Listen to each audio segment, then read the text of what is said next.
She spent 15 years building his kingdom. He spent one night destroying her name. When King Adrian Vale accused his own wife of murder before every lord in the realm, he thought he was burying a secret. He was burying himself. This is the story of a woman thrown into darkness by the man who swore to stand beside her, and what happened when that darkness made her stronger than any crown ever could. Stay with me through every twist until the very end. If this story grips you, hit that like, drop your city in the comments, and let me know where you are watching from tonight.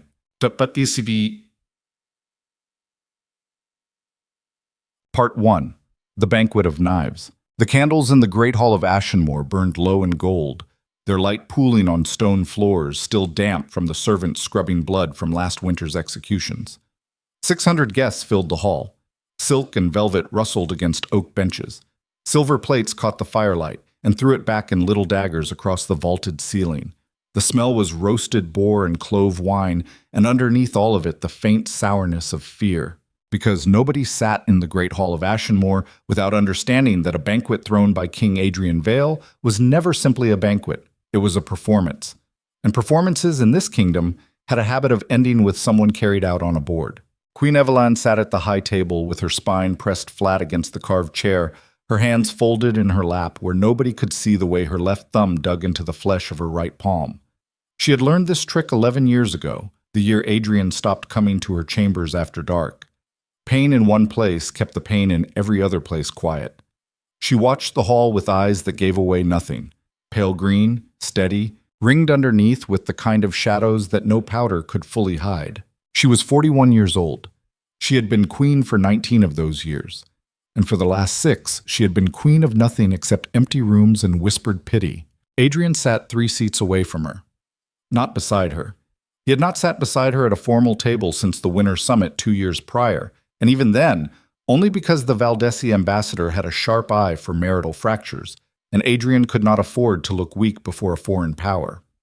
Tonight he sat between Lord Cresswell and the Duchess of Heron, laughing at something Cresswell said with his head thrown back and his teeth white and perfect in the candlelight. He was 44 and still handsome in the way that powerful men often are, not because time had been gentle, but because power itself smoothed the edges that time wore down. His jaw was hard. His dark hair had silver at the temples now, just enough to make him look seasoned instead of old. His hands were large and steady, and when he gestured, people leaned in because Adrian Vale had never once in his life gestured without meaning it. Evelyn watched him laugh, and she felt the old familiar thing move through her chest. Not jealousy. She had burned through jealousy years ago. This was something quieter and worse. It was the knowledge that she had once loved that laugh, had once believed it was meant for her, and now understood with absolute clarity that it had never been meant for anyone. Adrian laughed when laughing was useful. He wept when weeping was useful. He had kissed her on their wedding night with such convincing tenderness that she had cried into his shoulder afterward, overwhelmed, grateful, thinking she had married a man who actually saw her. It took her 8 years to understand that Adrian Vale did not see people. He saw positions on a board. "You are not eating, Your Grace." The voice came from her left. Sir Aldrich Dunn, captain of the Queen's Household Guard, a man built like a wall and roughly as expressive. He stood behind her chair with his hand on the pommel of his sword, watching the room the way he always watched rooms, like every shadow might sprout a knife. "I ate earlier," Evelyn said. "You did not." "Then I am not hungry." Aldrich said nothing for a moment. He had served Evelyn for 9 years. He was one of perhaps 4 people in the entire kingdom who understood the precise shape of her loneliness, and he was the only one who never once tried to fill it with empty comfort. "The roast is good tonight," he said quietly, "and you will need your strength." "For what?"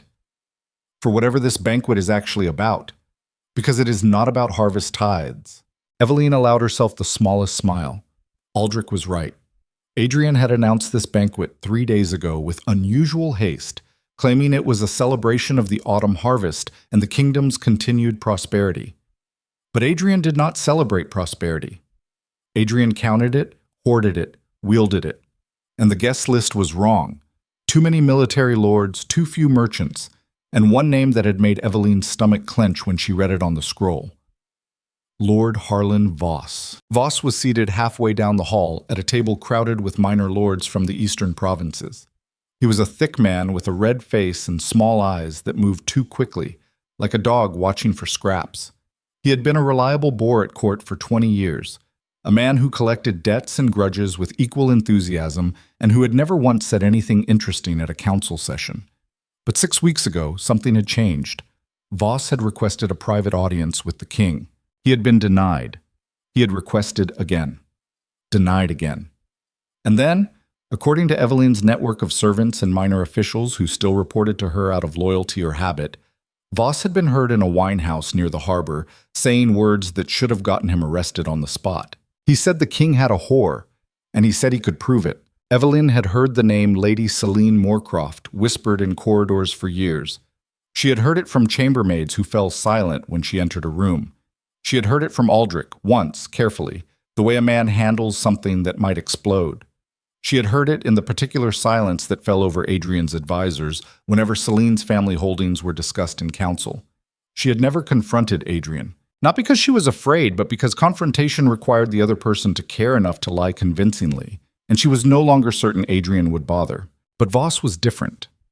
Voss was not a whisper.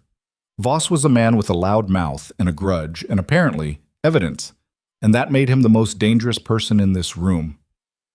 Aldrich, Your Grace. Lord Voss, where are his cups? Aldrich's eyes moved across the hall without his head turning, a skill he had perfected. He is on his 4th wine. The server is pouring a 5th. Who is serving his table? One of the new boys. Garin, I think. Hired last month. Hired by whom? Aldrich paused. The pause told Evelyn everything. I will find out, he said. Do it quietly. Aldrich moved away from her chair and disappeared into the crowd along the wall with the ease of a man who had spent his career being invisible when necessary. Evelyn lifted her goblet and drank. The wine was Valdesi red, sharp and dry, and it burned a clean line down her throat. She set the goblet down and looked across the hall at her husband. Adrian was no longer laughing.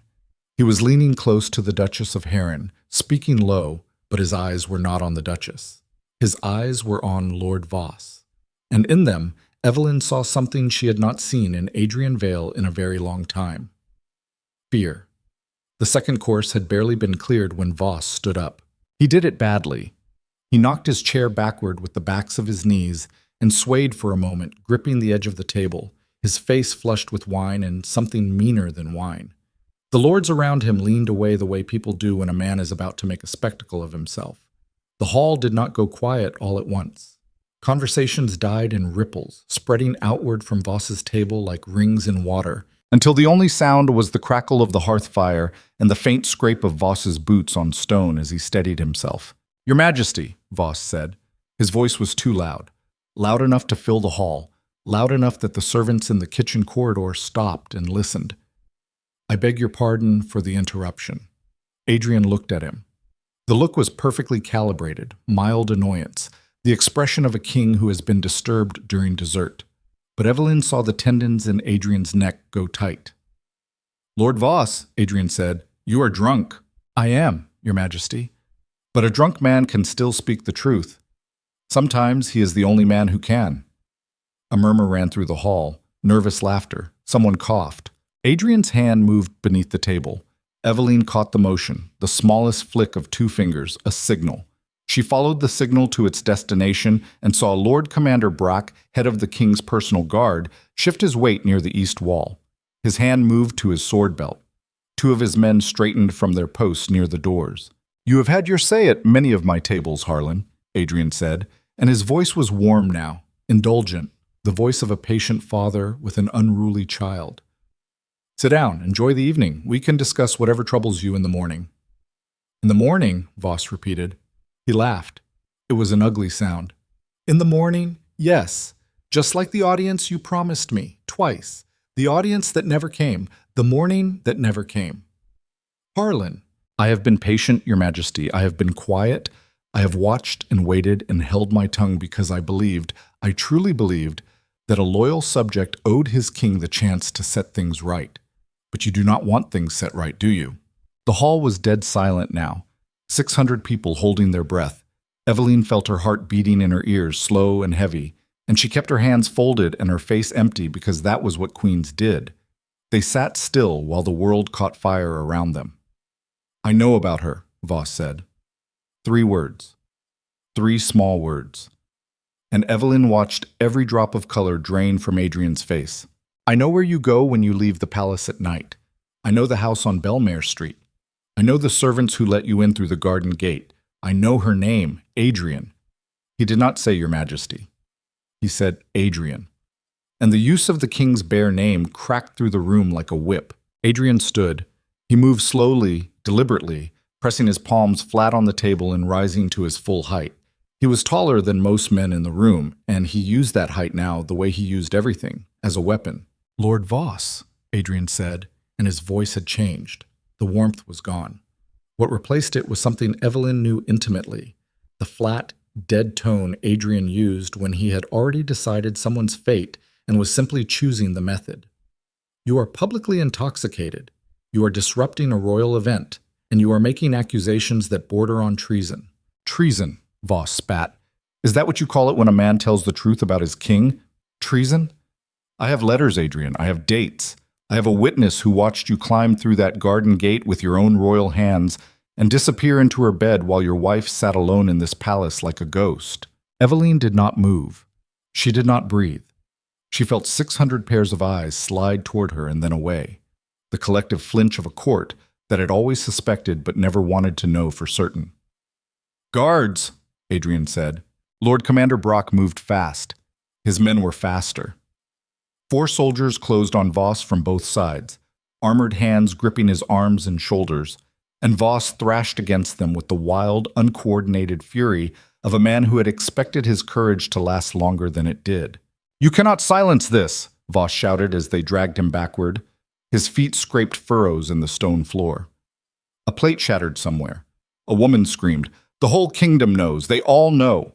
They are just too afraid to say it because you will do to them what you are doing to me right now." "Remove him," Adrian said. "Now. She will destroy you, Adrian. That woman will eat you alive and spit out the crown. And when she does, remember that I tried to warn you. Remember that I stood in your hall and told you the truth, and you had me dragged out like a dog." The doors closed behind him. The echo of his shouting died in the corridor beyond. And then there was silence, the worst kind of silence, the kind that is not empty but full, stuffed with every thought that nobody dares speak. Adrian turned to the hall. He straightened his tunic. He picked up his wine goblet and drank, and when he set it down, he was smiling. Not a real smile. A performance smile. The smile of a man who has decided that the last 5 minutes simply did not happen. "Lord Voss has always had a weakness for strong wine and weak accusations," Adrian said. Scattered, uncertain laughter. "I apologize for the disruption. Please, eat, drink. The musicians are waiting." The musicians began. Conversations restarted, tentative at first, then louder, filling the silence with the desperate noise of people pretending everything was fine. Adrian sat down. He leaned back in his chair and crossed his legs and spoke to the Duchess of Heron as though nothing had happened, and if Evelyn had not been watching his hands, she would have believed him. But she was watching, and she saw his right hand trembling against his thigh, trembling so badly he had to press it flat to stop the shaking. She rose from her chair. Nobody noticed. Queens could be invisible when they wanted to be, when they had spent enough years learning how. She moved along the back wall, past the tapestries that depicted her husband's ancestors winning battles they had probably lost, and stepped through a side door into the corridor beyond. The corridor was cold. The stones sweated. 2 torches burned in iron brackets and threw her shadow long and thin across the floor. She walked until she reached the alcove near the kitchens, the one hidden behind a column where servants came to cry or kiss or plan betrayals, and she stopped there and leaned her forehead against the stone and closed her eyes. Voss had said what she already knew, what she had known for years, what she had buried so deep inside herself that most days she could pretend it was not there, the way you pretend a cracked bone has healed because you are afraid of what happens if you admit it has not. Adrian was sleeping with Lady Selene Moorcroft. Adrian had been sleeping with Lady Selene Moorcroft for at least 6 years, and now a drunk lord had screamed it in front of 600 people, and Eveline understood with the cold, precise clarity of a woman who had survived 2 decades of political marriage that the next 24 hours would determine whether she lived or died. Because Adrian would not let this stand. Adrian never let anything stand that threatened his control. He would act tonight. He would act fast and he would act brutally, and someone would pay the price for what Voss had done. Footsteps. She straightened and turned. Aldrich was there, his face tight. "The boy," he said. "Garin, the one serving Voss's table." "Who hired him?" "Lady Celine's household steward. He was placed in the palace kitchens 2 weeks ago with forged references." Eveline stared at him. The pieces moved in her mind, clicking together with horrible precision. "She wanted him drunk," Eveline said. "She wanted him loud. She wanted him to make that scene in public, in front of the entire court." Aldrich nodded. "She is forcing the king's hand. She is not just forcing it, she is guiding it. Voss did not stumble into that speech. He was a weapon, and she loaded him and aimed him and pulled the trigger. But at whom?" Aldrich said nothing. He did not need to. They both knew the answer. Eveline pressed her palms against the stone wall. Cool, solid, real. "I need to see Voss," she said. "That may not be possible." "Make it possible." "Your Grace, the king's guard took him, Brock's men. If they have him in the lower holding cells, I cannot reach him without drawing attention." "Then draw attention quietly." Aldrich hesitated. It was not like him. "There is something else." "Say it." "Commander Brock pulled 3 additional guards from the night watch and stationed them outside the Queen's wing, your wing, 20 minutes ago." The silence between them was thick enough to cut.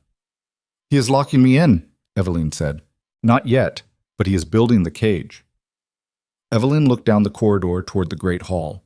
She could hear the music through the walls, muffled and distorted, a sound that should have been joyful, but instead felt like the soundtrack to something ending. "How much time do I have?" "I do not know.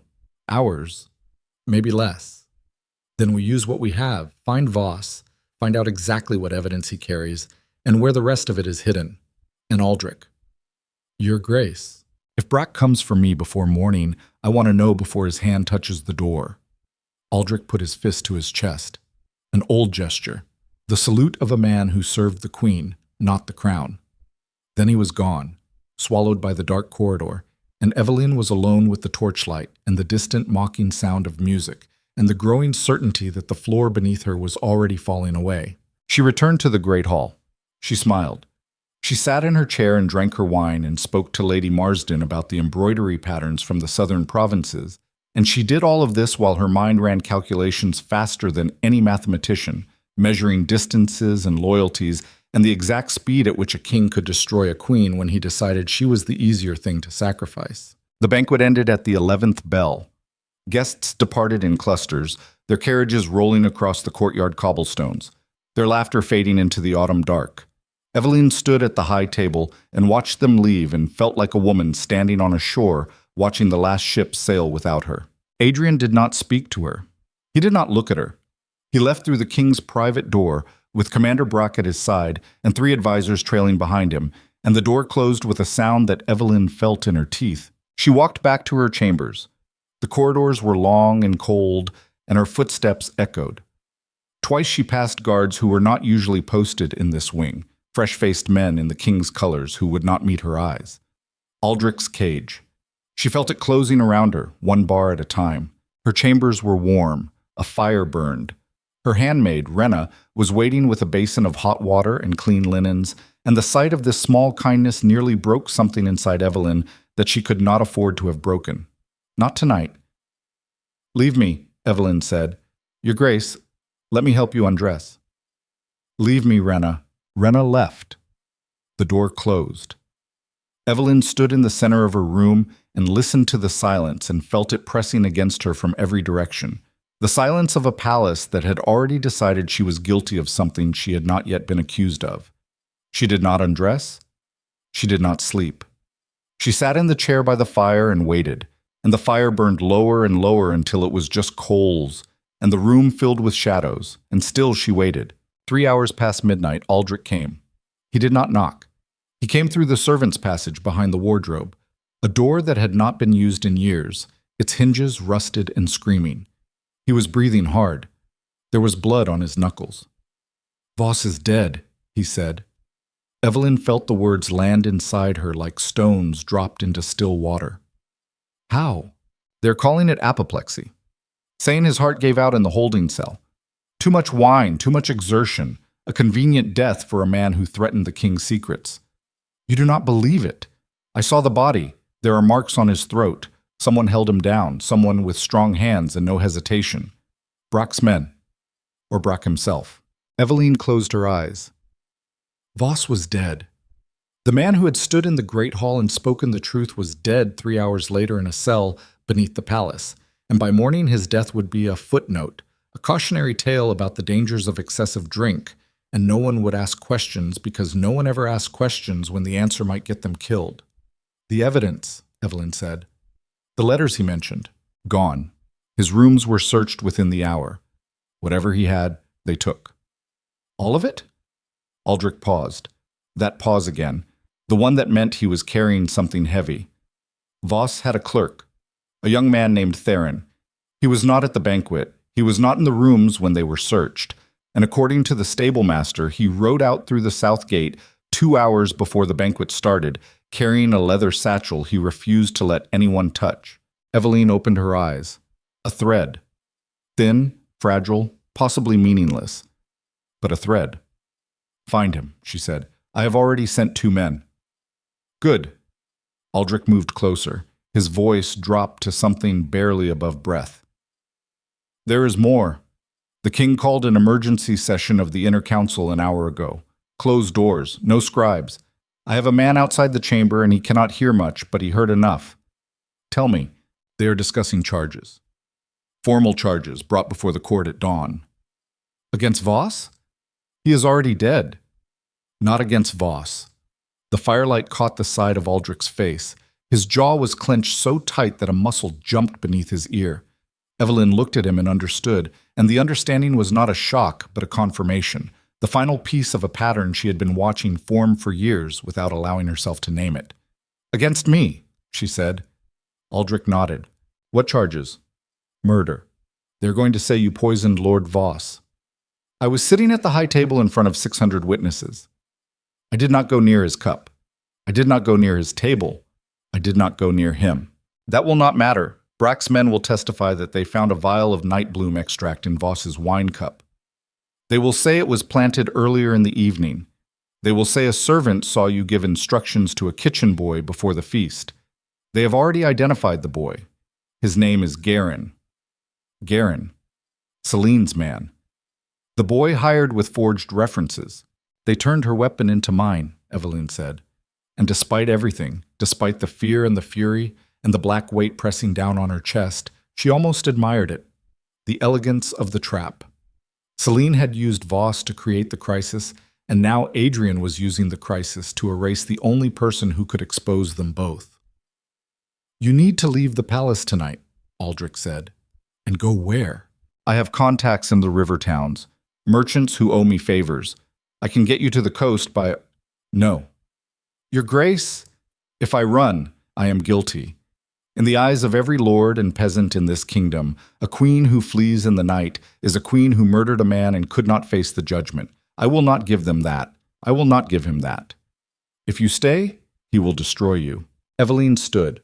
The fire was dead now, nothing but gray ash and the faint glow of dying coals, and the room was cold and dark, and she stood in the center of it with her spine straight and her chin raised in the shadows eating everything around her.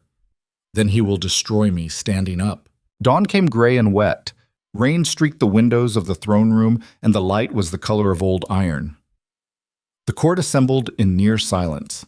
Lords and ladies filed into the gallery seats with the careful, measured movements of people who had been woken by messengers in the small hours, and understood that whatever was coming next would be terrible. Servants lined the walls. Soldiers filled the doorways, more soldiers than a court session required, their faces blank, their hands on their weapons. Evelyn dressed in white. A deliberate choice. White was the color of the accused in Ashenmore, the color worn before judgment, and by wearing it before she was formally charged, she stripped Adrian of the power of the reveal.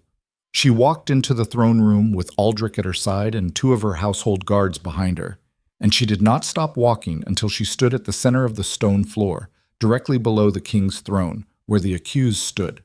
Adrian was already seated. He wore black. His crown sat heavy on his brow and his face was carved from marble, expressionless, imperial. The face of a man who had made his decision and felt nothing about it except the relief of having made it. Beside him, in a chair that had not been there yesterday, sat Lady Selene Moorcroft. Evelyn looked at her, truly looked at her for the first time in years. Selene was 32, beautiful in the way that certain weapons are beautiful, all clean lines and deliberate edges. Her dark hair fell straight past her shoulders. Her eyes were the deep, warm brown of polished wood, and they held the particular intelligence of a woman who understood that beauty was not an advantage, but a strategy. She wore dark red, blood red. She did not smile. She did not need to. Her presence in that chair, beside the king, in the queen's absence from the high seat, said everything that needed to be said. "Queen Evelyn of House Ashford," Adrian said. His voice filled the throne room the way it filled every room, completely, leaving no space for anyone else. "You stand before this court to answer charges of murder and treason against the crown." A sound moved through the gallery. Not quite a gasp. Something thinner, more pained, the sound of people who had feared this and were now watching it happen. "The charges are as follows: that on the night of the autumn banquet you did conspire to poison Lord Harlan Voss, a loyal subject of this kingdom. That you did enlist a servant of the royal household to administer night bloom extract into Lord Voss's wine. That this act was committed with full knowledge that it would result in his death. And that the motive for this act was the suppression of testimony that Lord Voss intended to present to this court. Testimony you believed would damage your position and reputation." "My position." Evelyn let the words roll through her. "My reputation." As though the testimony Voss had been screaming was about her. As though the affair, the betrayal, the years of lies belonged to the woman who had been lied to and not the man who had done the lying. "How do you answer these charges?" Adrian said. Evelyn looked up at him. 19 years. She had spent 19 years beside this man. She had held his hand at his father's funeral. She had sat by his bed through the fever that nearly killed him in the 3rd year of his reign. She had carried 2 of his children, buried one, raised the other alone because Adrian was always too busy with the kingdom to notice that his son was growing up afraid of him. 19 years. And he looked at her now the way he looked at a document that required his signature, with mild, businesslike attention, nothing more. "I am innocent," Evelyn said, "of every charge, every word. The evidence will be presented, and the court will determine." "The court will determine nothing, Adrian, because you have already determined it. You determined it hours ago in your private council with your hand-picked advisors and your Lord Commander, who has never once in his career disagreed with you about anything, because disagreeing with you is a death sentence, and every man in this room knows it. Silence. The kind of silence that comes before an avalanche." "You will address the king as your majesty," Commander Brock said from his position at the base of the throne. "I will address my husband," Evelyn said, "as the man who swore before this court 19 years ago to honor and protect me, as the man who is now standing in this room accusing me of murder to cover up his own sins." The gallery erupted. Voices, shouts, the crack of a hand on wood as someone slammed a bench. Brack stepped forward and Aldrich stepped forward, and for one terrible moment the 2 men stood face to face, hands on their swords, the air between them vibrating with the promise of violence. "Enough," Adrian said. The word cut through the noise like a blade. "Enough." He rose from his throne. He descended the 3 steps to the floor, and he walked toward Evelyn until he was close enough that she could smell him, the cedar soap and the leather of his gloves, and underneath it, something sour. Fear sweat. He was terrified. He was standing in front of her, condemning her, and he was terrified, and the knowledge of his fear was the only weapon she had left. "Evelyn," he said, quietly, only for her, "do not do this." "Do not do what?" "Tell the truth?" "You do not understand what is happening." "I understand perfectly. You are sacrificing me because Voss almost exposed your affair, and a dead queen is easier to explain than a living scandal." Something moved behind his eyes, something that might have been shame if Adrian were capable of it. "Take her to the cells," he said. He did not raise his voice. He did not need to. She will be held pending trial. No visitors, no correspondence, no exceptions. Brock's soldiers moved in. 4 of them. They surrounded her in a square and their hands closed on her arms, and Evelyn felt the throne room lurch sideways as the reality of it hit her. The physical, bodily reality of being touched by soldiers who served her husband, being held by hands that were authorized to hold her, being moved against her will in a room full of people who had once bowed to her and were now watching her be dragged away like a criminal. Aldrich surged forward. One of Brock's men caught him across the chest with a gauntleted arm, and Aldrich hit the floor with a sound that Evelyn would hear in her nightmares for years. "Aldrich," she said. Her voice was steady. Somehow, impossibly, it was steady. "Stand down." He looked up at her from the floor, blood on his lip, murder in his eyes. "That is an order," she said. He stayed down, and they took her. The stairs went down, down and down and down, past the lower halls where the household servants slept, past the wine cellars where the barrels sat in rows like sleeping animals, past the old armory that smelled of rust and neglect, and finally down a spiraling staircase carved into the bedrock itself, each step worn smooth by centuries of feet that descended and often did not climb back up. The dungeon of Ashenmore was not a place. It was an absence of light, of warmth, of sound, of everything that reminded a person they were alive. The walls wept moisture. The air was thick and tasted of iron and rot and the faint, sweet sickness of human waste. Cells lined the corridor, iron doors with slots for food trays and nothing else. And behind those doors, Evelyn could hear breathing. The slow, measured breathing of people who had been down here long enough to stop screaming. They put her in the last cell, the one at the end of the corridor where the torchlight barely reached. The soldier who opened the door did not look at her. The soldier who removed her outer cloak did not look at her. The soldier who pushed her inside and closed the door and drove the bolt home did not look at her. And his refusal to look was somehow worse than cruelty, because cruelty at least acknowledged that the person in front of you existed. The door closed. The bolt slammed. Footsteps retreated. And then there was darkness. Not the darkness of a room with the candles blown out, not the darkness of a cloudy night. This was total, complete, annihilating darkness, the kind that pressed against your eyeballs and filled your mouth and made you forget what light even looked like. Evelyn stood in it with her arms at her sides and her back against the wet stone wall, and she breathed. In, out, in, out. The floor was damp. She found this out when she tried to sit, her palms sliding in something she did not want to identify. She sat anyway. She pulled her knees to her chest and wrapped her arms around them, and she sat in the black and the wet and the stink, and she did not cry. She did not cry because crying was a surrender, and Evelyn of House Ashford had never surrendered anything in her life, and she was not going to start now, in a hole in the ground, because a man she had loved decided she was easier to bury than the truth. She sat in the dark, and she listened to the dungeon breathe around her, and she thought about Celine sitting in that chair beside the throne.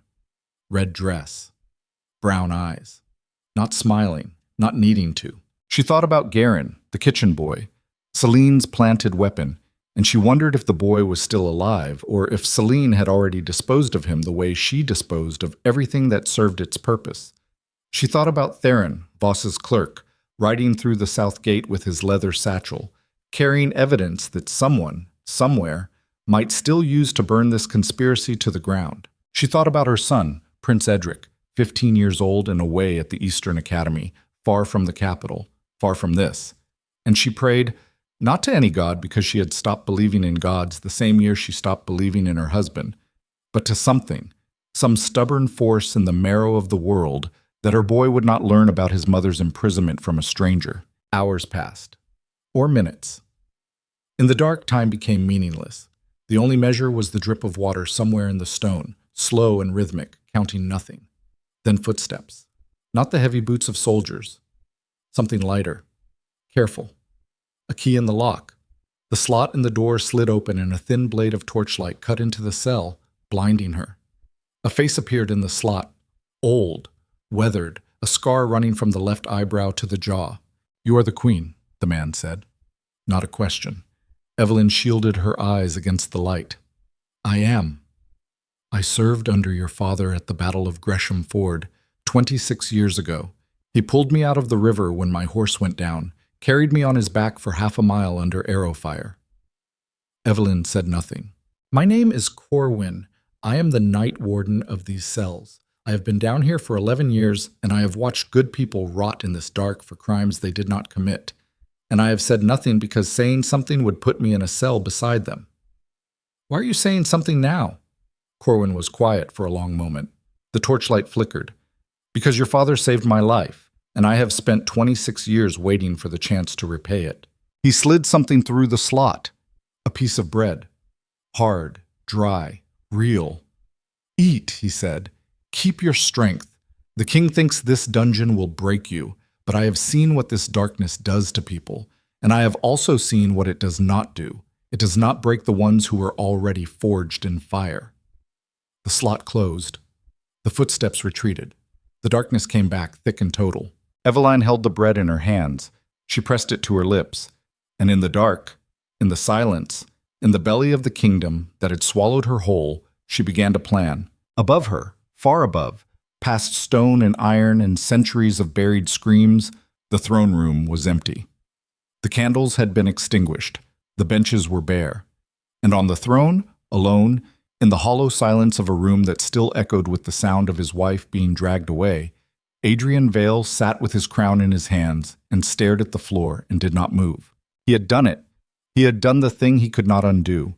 And somewhere in the machinery of his chest, in the place where other men kept the thing called conscience, something cracked. But he did not go to the dungeon. He did not send word.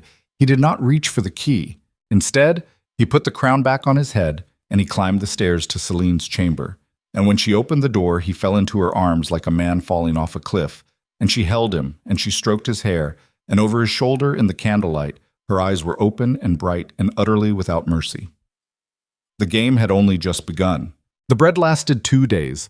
Evelyn rationed it the way her father had taught her to ration water on campaign marches when she was a girl riding beside him through the dust of the eastern provinces, tearing pieces no larger than a thumbnail and letting each one dissolve on her tongue until the starch broke down into something almost sweet. By the 3rd day, the bread was gone, and the hunger that replaced it was not the polite, manageable hunger of a missed meal, but something older and meaner, a fist clenched inside her stomach that squeezed and released and squeezed again with mechanical cruelty. She counted time by Corwin's visits. He came twice a day, or what she believed was twice a day, once with water, and once with a thin gruel that tasted of nothing but kept her alive. He never stayed long. He spoke in fragments. Bits of information passed through the slot in the door like contraband, which is exactly what they were. The court physician signed the death notice for Voss. Natural causes. Nobody challenged it.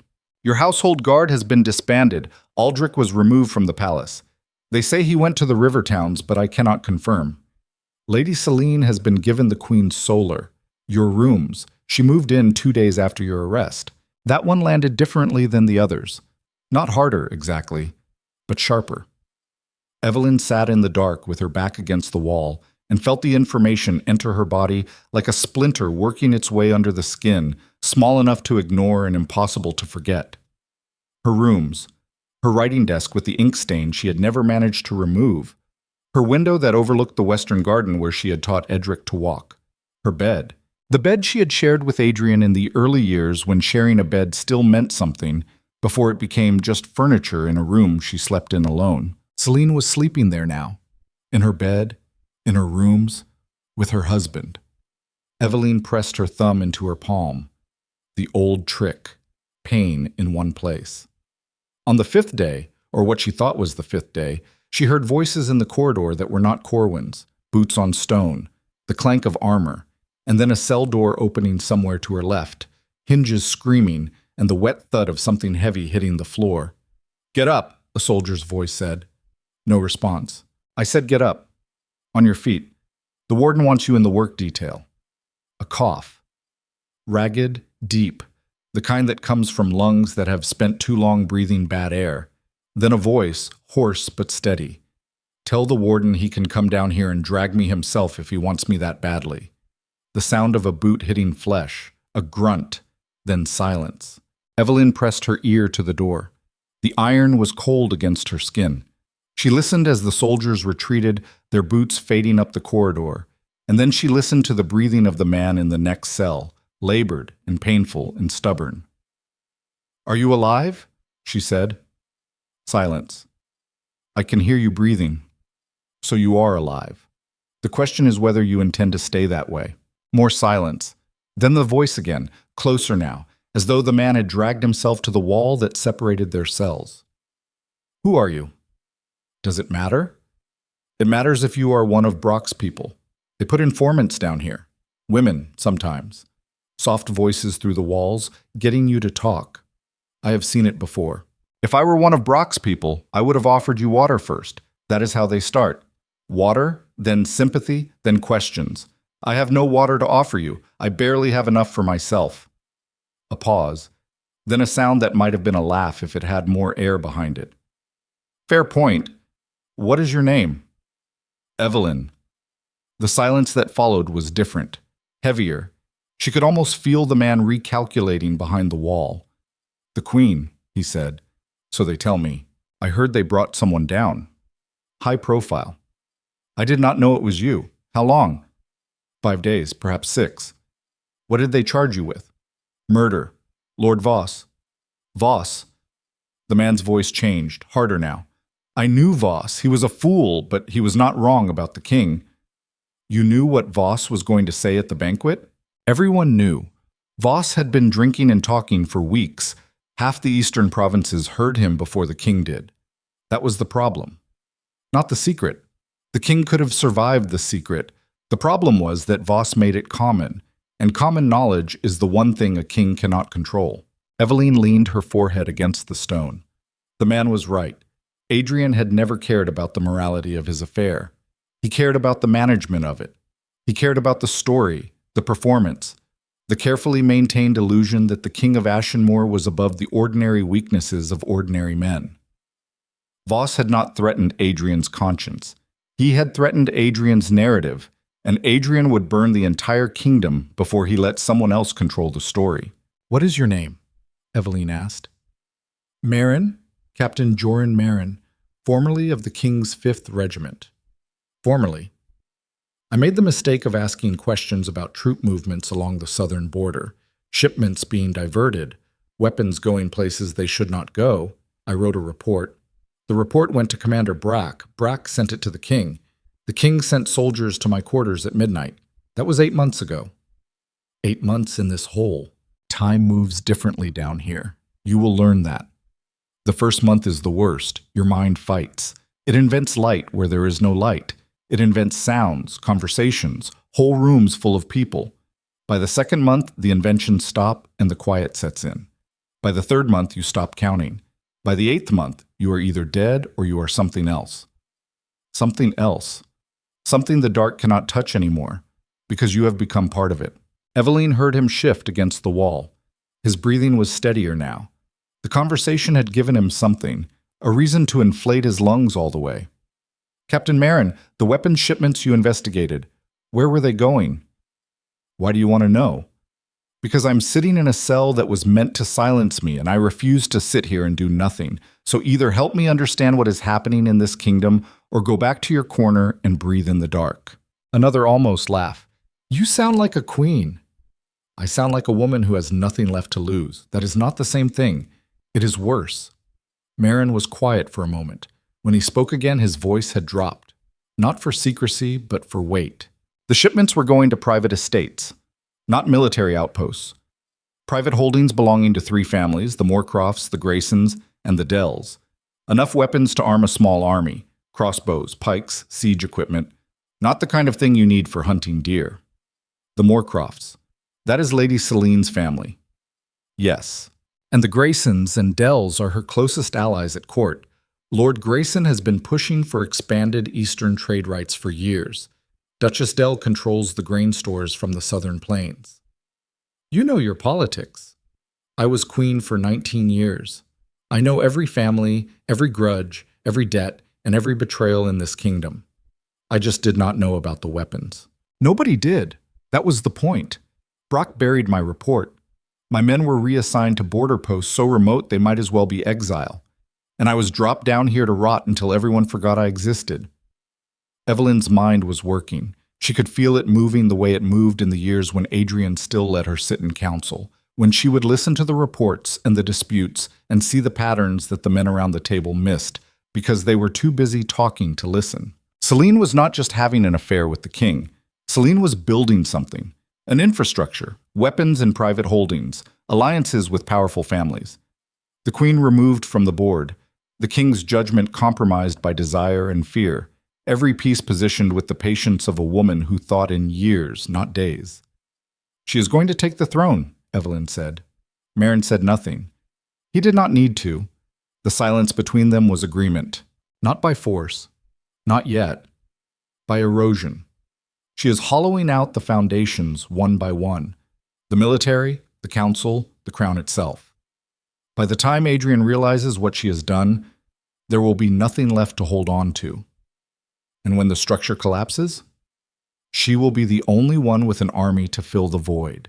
Footsteps in the corridor. They both went silent with the practiced instinct of people who had learned that sound could be survival or death depending on who was making it.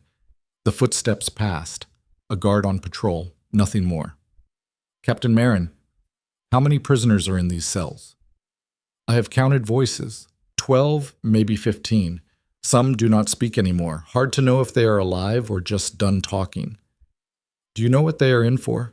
Some. The man 3 cells down is a former tax collector who refused to falsify harvest reports. The woman at the end of the East Corridor was a magistrate who tried to investigate disappearances in the Harbor District. There is a boy, not more than 20, who was a messenger for a lord who fell out of favor. All political. Every last one. All silence for threatening the king's control. Or Celine's. Hard to tell the difference anymore. Evelyn closed her eyes. In the darkness behind her lids, which was no different from the darkness with them open, she saw the dungeon not as a prison, but as something else. A collection. A gathering of people who had one thing in common. They had all seen something true and been punished for it. They were the kingdom's memory, locked away underground because the truth they carried was too dangerous for daylight. And dangerous things, Evelyn thought, are only dangerous because they have power. Captain, if you had your regiment back, if you had soldiers who would follow you, could you hold the lower corridors of this castle? Silence. Then Marin's voice, different now. Alert. The voice of a soldier who has just been given something he thought he would never have again. A mission. What are you planning? I am planning nothing. I am asking a question. The lower corridors, the service tunnels, the old siege passages, they connect half the castle. The original builders designed them as escape routes. Most people have forgotten they exist. I mapped them during my first year of service. I could hold those corridors with 20 men. 20. 15 if they were good. And if some of those men were already here, already in these cells, already angry enough to fight? Marin was quiet for a long time. She could hear him breathing through the wall, slow and deliberate, the breathing of a man who was deciding something that could not be undone. Then you are not asking a question, he said. You are building an army. I am surviving. Everything else follows from that. Corwin came that night with more than gruel. He brought a stub of candle, a flint, and a folded piece of cloth that turned out to be a crude map scratched onto linen with charcoal. The map showed the dungeon layout, every cell, every corridor, every gate. I drew it from memory, Corwin said through the slot. It is not perfect, but it is close. Evelyn held the candle close to the cloth, reading the lines in the flickering light. The dungeon was larger than she had imagined. It spread beneath the castle like roots beneath a tree, branching and splitting, some passages dead-ending at walls of collapsed stone, and others running deep into the bedrock until they connected with natural caves that opened onto the riverbank half a mile from the castle walls. These tunnels, Evelyn said, are they passable? Some. The main passages are still used by the supply teams that bring food and water down here. The smaller ones have not been walked in years, decades maybe. Are they guarded? The main gate at the top of the stairs has 2 guards on rotation. The supply entrance on the east side has 1. The tunnel exits are not guarded because officially they do not exist. And your guards? The ones who work the cells. How many are loyal to Brack? Corwin hesitated. She could see his eye in the slot, the torchlight catching the edge of the scar on his face. 3 of the 7. The rest are men like me. Men who were sent down here because they were inconvenient. Men who have been forgotten. Forgotten men make dangerous allies. They do, but they also make cautious ones. Most of them have families above, wives, children. If Brack suspects they have turned, those families will suffer. I understand that, and I will not ask any man to risk more than he is willing to risk. But I need to know, Corwin, if the time came, if it truly came, would they stand? Corwin's eye held hers through the slot. In the candlelight, his iris was the color of old amber, clouded and cracked, but still holding light. For you, some of them would. Your father's name still means something in this castle, more than the king would like. My father has been dead for 12 years. Good men cast long shadows. 12 years is nothing. He closed the slot. Evelyn sat with the candle burning in her hands and studied the map until the wax pooled around her fingers and the flame guttered out and the dark came back. She did not sleep. She talked. Through the wall, in whispers that barely carried, she and Marin talked through the night. He told her about the regiment, about the men who had served under him, about the supply routes and the garrison schedules and the weak points in the castle's defenses that no one had bothered to repair because Adrian spent the military budget on pageantry instead of stone.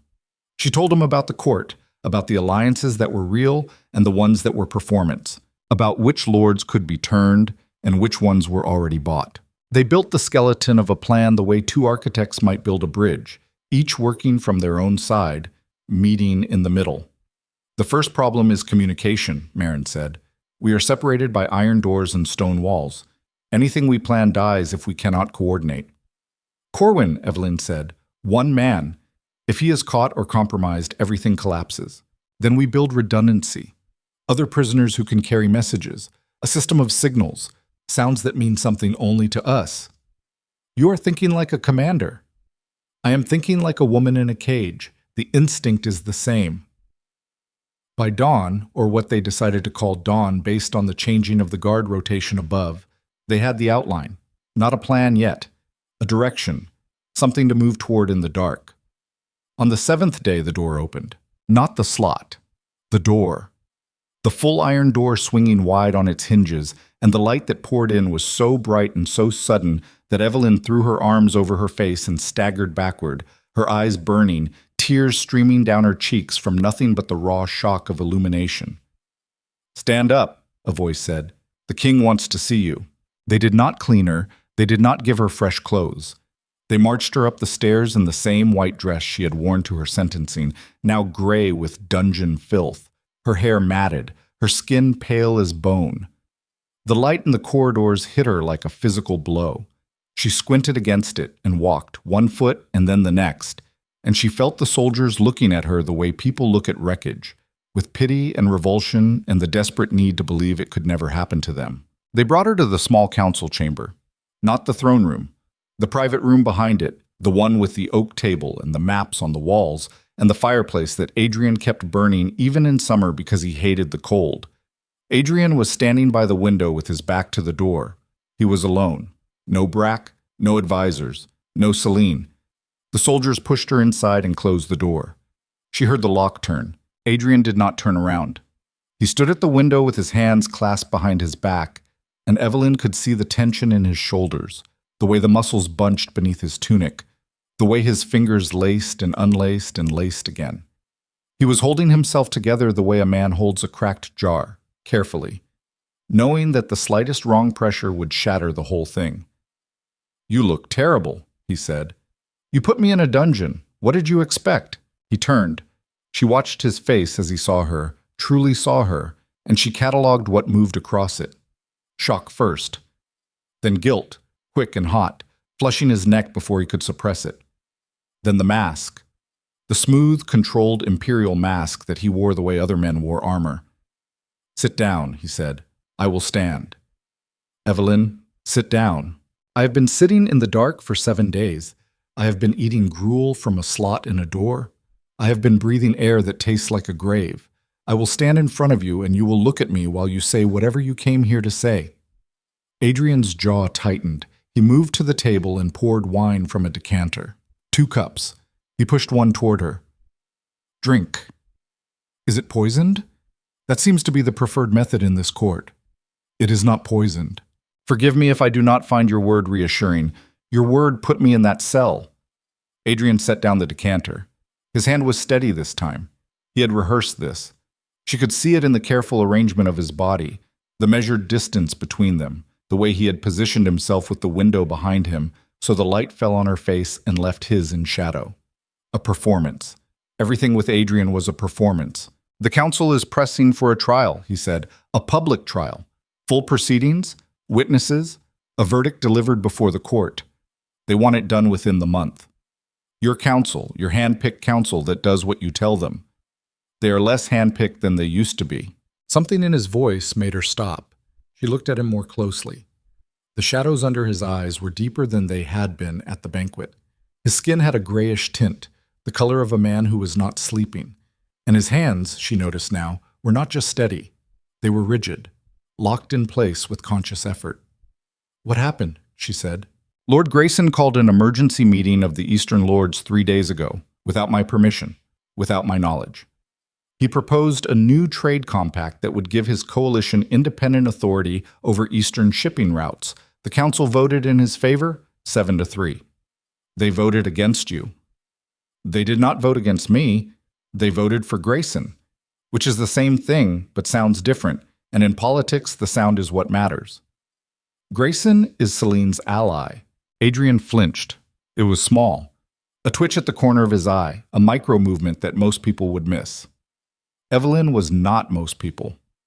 I did not come here to discuss Celine.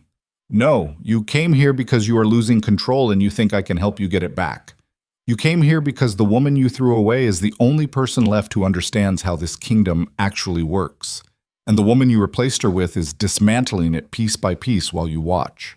That is not what is happening. Then tell me what is happening, Adrian. Tell me why Grayson has enough votes to override the crown. Tell me why the Moorcroft family is stockpiling weapons on their private estates. Tell me why the woman sitting in my chair, sleeping in my bed, wearing my title in everything but name, is building alliances that do not include you. Adrian's mask cracked. Just for a moment. A fissure running through the marble, and underneath it Evelyn saw something she had not seen in years. The real Adrian. The man who had held her hand at his father's funeral and wept without sound. The man who had once been capable of genuine fear because he had once been capable of genuine feeling. What do you know about the weapons? He said. I know enough. How? You have been in a cell for 7 days. And you have been in a palace for 7 years without seeing what is happening under your own roof. Which one of us is really in the dark? He moved toward her, fast. 3 strides and he was close enough that she could smell him again, cedar and leather, and that sour edge of sweat that he could not wash away no matter how many times he bathed. His hand came up, and for one strange, suspended moment, she thought he was going to touch her face. Instead, he gripped the back of the chair nearest to her, his knuckles white. I need you to tell me what you know, he said. All of it. And in exchange? In exchange for what? You came to negotiate, Adrian. You would not have pulled me out of that cell if you were not desperate enough to bargain. So bargain. What are you offering? His breath came out through his nose, slow, controlled, the breath of a man swallowing something that tasted like humiliation. I can delay the trial. Not good enough. I can improve your conditions, a cell with light, better food, access to... Not good enough. Then what do you want? Evelyn stepped toward him, close enough that the filth on her dress nearly touched his clean tunic, close enough that he could see every line on her face, every shadow, every mark that his dungeon had put on her. She wanted him to see. She wanted it seared into whatever was left of his memory. I want my name, she said. I want a public declaration before the full court that the charges against me are under review, not dismissed. I know you cannot dismiss them without admitting the entire thing was fabricated, but under review. Enough to plant doubt, enough to crack the story you built. That would undermine the council's authority. Your council's authority is already undermined. Grayson proved that 3 days ago. It would make me look weak. You are weak. The question is whether you are smart enough to be weak in the right direction. Adrian stared at her. She held his gaze.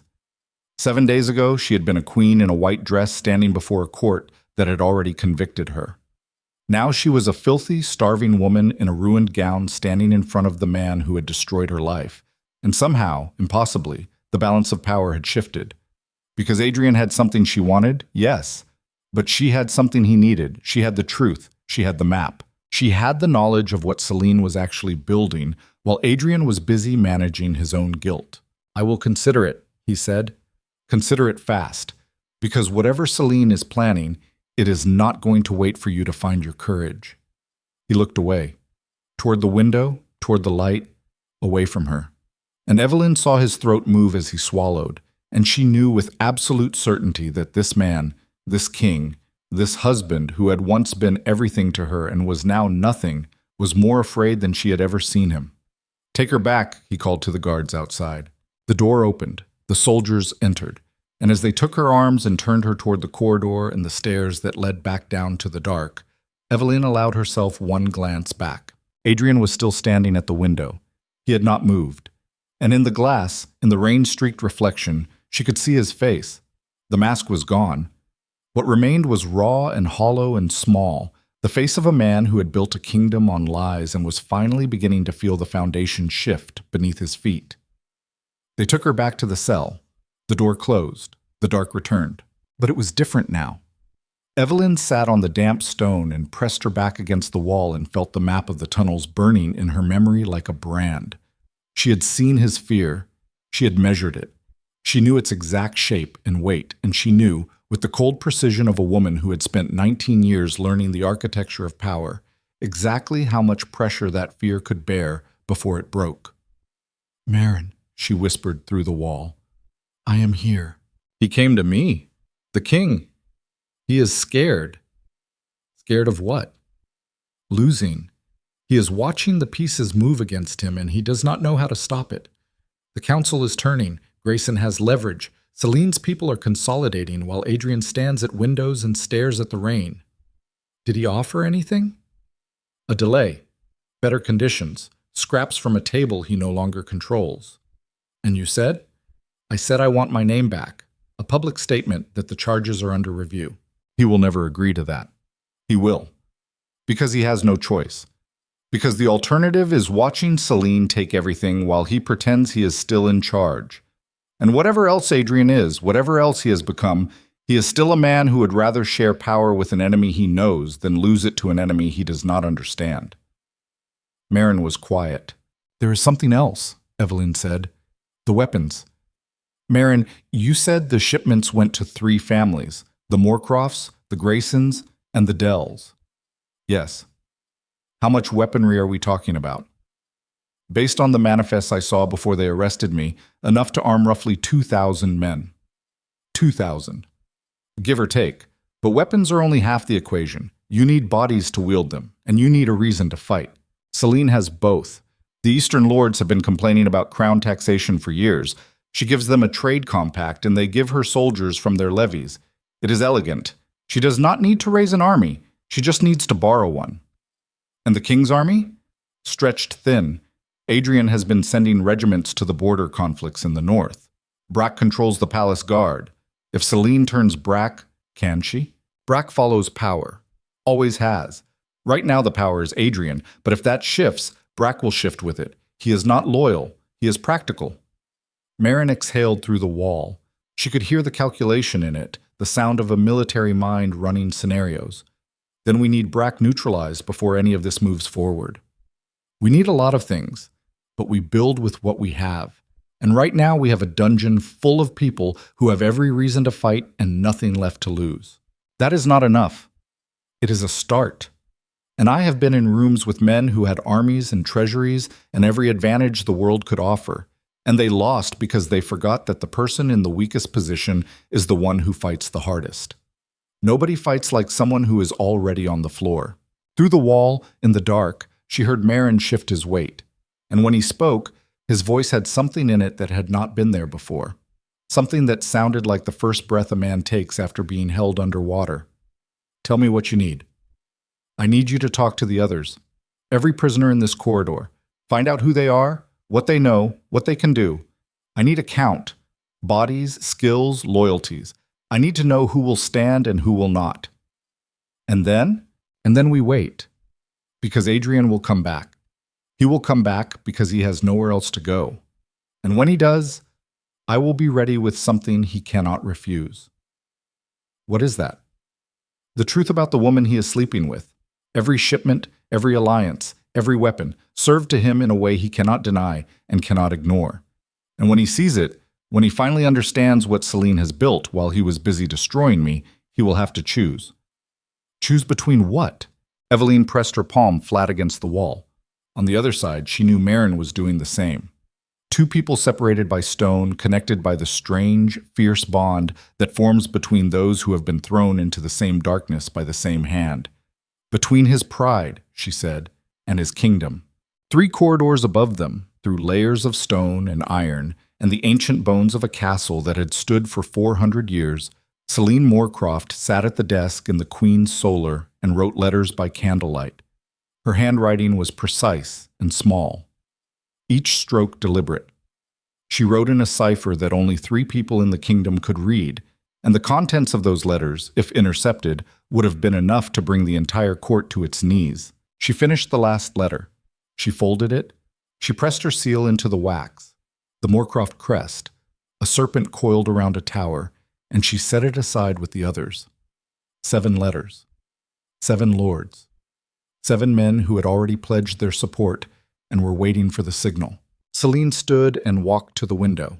Below her, the palace courtyard was quiet. Rain slicked the cobblestones, and the guards paced their routes with the mechanical rhythm of men who did not expect trouble. She watched them and counted their steps and timed their rotations the way she timed everything, automatically, constantly, the habit of a woman who had spent her entire adult life measuring the distance between herself and power and finding ways to close it. She was 32 years old, and she had been planning this for 9 of those years.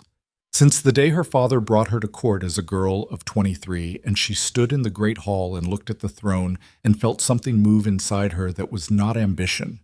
Ambition was too small a word. What she felt was recognition. The way a key recognizes the lock it was made for. She looked at that throne and she knew, with a certainty that bypassed logic and went straight to the bone, that she would sit in it, not beside it, not near it, in it. Adrian had been a tool, a necessary one, a useful one even. He was handsome enough to hold her attention and insecure enough to need her reassurance, and the combination made him the perfect instrument. She had spent 6 years building his dependence, feeding his paranoia about the court, whispering names of lords who could not be trusted and advisors who were plotting against him, until the only voice he heard clearly was hers. She had isolated him from Eveline not through confrontation, but through erosion, widening the distance between husband and wife one small wedge at a time until the gap was too wide for either of them to reach across. And now Eveline was in the dungeon, and the council was fracturing, and Grayson had his trade compact, and 2,000 weapons sat in private holdings, oiled and sharp and waiting. The door opened behind her. She did not turn. "The letters are on the desk," she said. 3 go by courier tonight. The rest wait until the eastern roads are clear. "Yes, my lady." "And Marcus." "My lady?" "The Queen's trial. Where does it stand?" "The council has set a date. 3 weeks. Move it forward 10 days. The king may object. The king will do what I tell him to do. He always has. Make the arrangements." The door closed. Celine stood at the window and looked out at the rain in the courtyard and the dark shapes of the mountains beyond the city walls, and her reflection looked back at her in the glass with eyes that held nothing. Not cruelty. Not malice. Nothing. The emptiness of a woman who had cut away everything inside herself that did not serve the goal, the way a sculptor cuts away stone to find the shape within. Below her, beneath the castle, beneath the stone and the iron and the centuries of silence, Eveline sat in the dark with her hand against the wall and her mind burning with plans. Neither woman slept that night. They did not need to. They were both running on something older and stronger than rest. Celine ran on the pure, clean fuel of a design years in the making, every piece falling exactly where she had placed it. Eveline ran on something rawer, dirtier, the animal knowledge that the cage was closing and the only way out was through the bars. In 3 weeks, the trial would begin. In 10 days, if Celine had her way. And in the cells of the dungeon, one by one, Corwin carried whispered messages from door to door, and the prisoners listened, and some said nothing, and some said no, and some, the ones who still had fire left in them, pressed their faces to the slots in their doors and said the same thing. "Tell the queen I am ready." By the 9th morning, Evelyn had 14 names. On the 10th morning, the cell door opened again. Not soldiers this time. Corwin, alone, his face ashen. "What is it?" Evelyn said. "A rider came through the south gate an hour ago, from the Eastern Academy." Evelyn's blood stopped. She felt it stop, felt her heart seize in her chest like a fist clenching around a stone. "Edric," she said. "The prince has left the academy 3 days ago. Against orders, without escort. He is riding for the capital. He knows. Someone sent word, I do not know who, but he knows about the arrest, the charges, everything, and he is coming here." Evelyn grabbed Corwin's arm through the slot. Her grip was iron. Her nails dug into his skin, and she did not care, and he did not pull away. "My son cannot enter this city. If Adrian gets his hands on him, he becomes leverage. If Celine gets to him first, he becomes a casualty. Do you understand me? He is 15 years old, and he is riding into a trap. I have already sent Aldrich word through the river network. If your man is where I think he is, he can intercept the prince on the northern road before he reaches the city gates. If Aldrich is there, if the message reaches him, if Edric has not already passed the crossroads. It is the best I can do." Evelyn released his arm. She stepped back into the cell. The candlelight from the corridor caught her face, and Corwin saw what was in it. Not fear, something beyond fear, the look of a mother who has just realized that the game she is playing is no longer about thrones and alliances and political survival, but about the one thing in this world she would tear the kingdom apart to protect. "Corwin, whatever happens in this dungeon, whatever we are building down here, it all means nothing if my son dies. Do you understand? Nothing." Corwin nodded. He closed the slot. His footsteps faded. Evelyn stood in the returning dark with her hands shaking and her breath coming in short, ragged pulls that she could not control, and for the first time since they had thrown her into this cell, for the first time in 7 days of darkness and filth and stone and silence, she felt something crack inside her. Not break, crack. The hairline fracture that runs through steel before it either shatters or holds. She pressed her fist against the wall. She pressed until her knuckles ground against stone, and the pain screamed up her arm, and the shaking stopped. Her boy was riding through the dark toward a city full of knives. And somewhere on the northern road, if fate or luck or sheer stubborn refusal to die had any say in it, a scarred captain of the Queen's Guard was riding to meet him. The dungeon breathed around her. 14 names in the dark. A map burned into memory. A king crumbling. A serpent coiling. And now her son, her child, her only remaining proof that she had ever loved anything in this world, hurtling toward the one place that could destroy him. Evelyn closed her eyes and made a decision that tasted like blood and iron and the cold, absolute certainty of a woman who has finally reached the edge. No more waiting, no more patience, no more playing Adrian's game by Adrian's rules. If the trial was coming in 10 days, then in 10 days the dungeon would be empty and the tunnels would be full, and the kingdom that had buried her alive would learn what it cost to leave a queen in the dark long enough for her to grow teeth. The candle in the corridor guttered. The dark pressed in. And Evelyn stood at the center of it, with her bleeding fist against the wall, and her heart hammering and her mind already 3 moves ahead. And the only sound was her breathing, steady now, steady as a blade being drawn from its sheath. And far above, in the queen's solar that was no longer the queen's, Celine sealed the last letter and rang for the courier and smiled for the first time in days, because everything was falling into place, every single piece, exactly as she had designed it. She did not know about the whispers in the dungeon. She did not know about the 14 names. She did not know about the old warden with the scar on his face, or the captain behind the wall, or the map scratched on linen, or the prince on the northern road. She did not know that the woman she had buried was already digging her way out. Not yet. Aldrich found the prince on the northern road 12 miles from the capital, riding a stolen horse that was half dead beneath him. The animal's flanks were white with lather, and its legs shook with every step, and on its back sat a boy who was trying very hard to look like a man, and failing in every way that mattered. Edric Vale was 15 years old and tall for his age, with his mother's green eyes and his father's jaw, and a bruise across his left cheekbone that he had gotten from a low branch on the forest road because he had been riding too fast in the dark to see it coming. Aldrich stepped out of the tree line and into the road, and the horse spooked sideways, nearly throwing the boy. Edric hauled on the reins with both hands, his teeth clenched, his knuckles bone white. "Get off the road," Aldrich said. No greeting, no title. Not out here where titles meant nothing, and the tree line could be hiding anyone. "Aldrich," the boy's voice cracked. Relief and exhaustion and something rawer underneath. The sound of someone who has been holding himself together for 3 days of hard riding and is very close to the edge of that holding. "They told me you were dead. They said the King's Guard." They said what they needed to say. "I am not dead. Get off the horse. Now." Into the trees. Edric dismounted. His legs buckled and Aldrich caught him by the arm and pulled him off the road and into the cover of a birch thicket that hid them from sight. The horse stood in the road, breathing hard, too tired to follow or flee. Aldrich ignored it. Horses could be replaced. The boy could not. "Who sent you word?" Aldrich said. "A letter. Unsigned. It came to the academy 5 days ago. It said my mother had been arrested. It said she was in the dungeon. It said the charges were false." "Who gave you the letter?" "It was left under my door." Aldrich's mind was running. An unsigned letter delivered to the academy, timed precisely to reach the prince while the queen was already underground. Someone wanted Edric in the capital. Someone who knew the boy well enough to know he would ride the moment he read those words, that he would not wait, would not think, would not do the smart thing, and send a messenger first. Someone who understood that a 15-year-old boy who loved his mother would become a weapon if you aimed him at the right target. "You cannot go to this capital," Aldrich said. "My mother is in a dungeon. And if you ride through those gates, you join her. Or worse, you become the chain they hang around her neck. Do you understand what that means? Your father accused the queen of murder. If you appear, if you challenge him publicly, he will use you as leverage, as proof of conspiracy.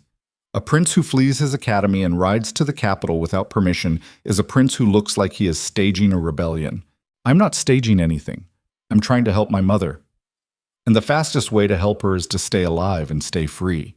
You are no good to her in a cell. You are no good to her dead." Edric's face twisted.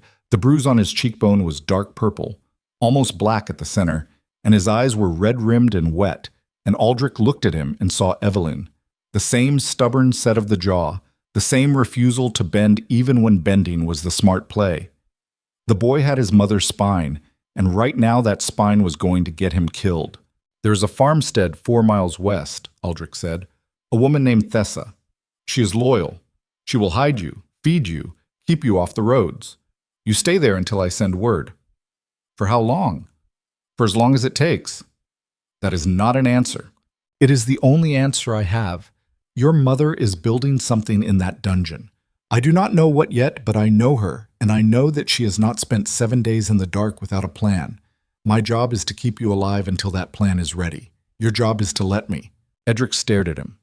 15 years old and already learning the hardest lesson a person can learn, that love alone is not enough, that wanting to save someone is not the same as being able to, that sometimes the bravest thing you can do is nothing at all. "Swear to me she is alive," Edric said. "She is alive.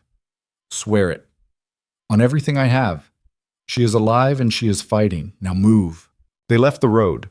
The horse stood alone in the dust, sides heaving, and after a while it wandered to the ditch and drank, and did not care that its rider was gone. 8 days until the trial. Inside the dungeon, Evelyn worked. She worked through Corwin and through the walls, passing messages cell to cell in whispers that traveled the stone corridor like water through cracks. She learned the names and the stories and the skills of every prisoner who had agreed to stand.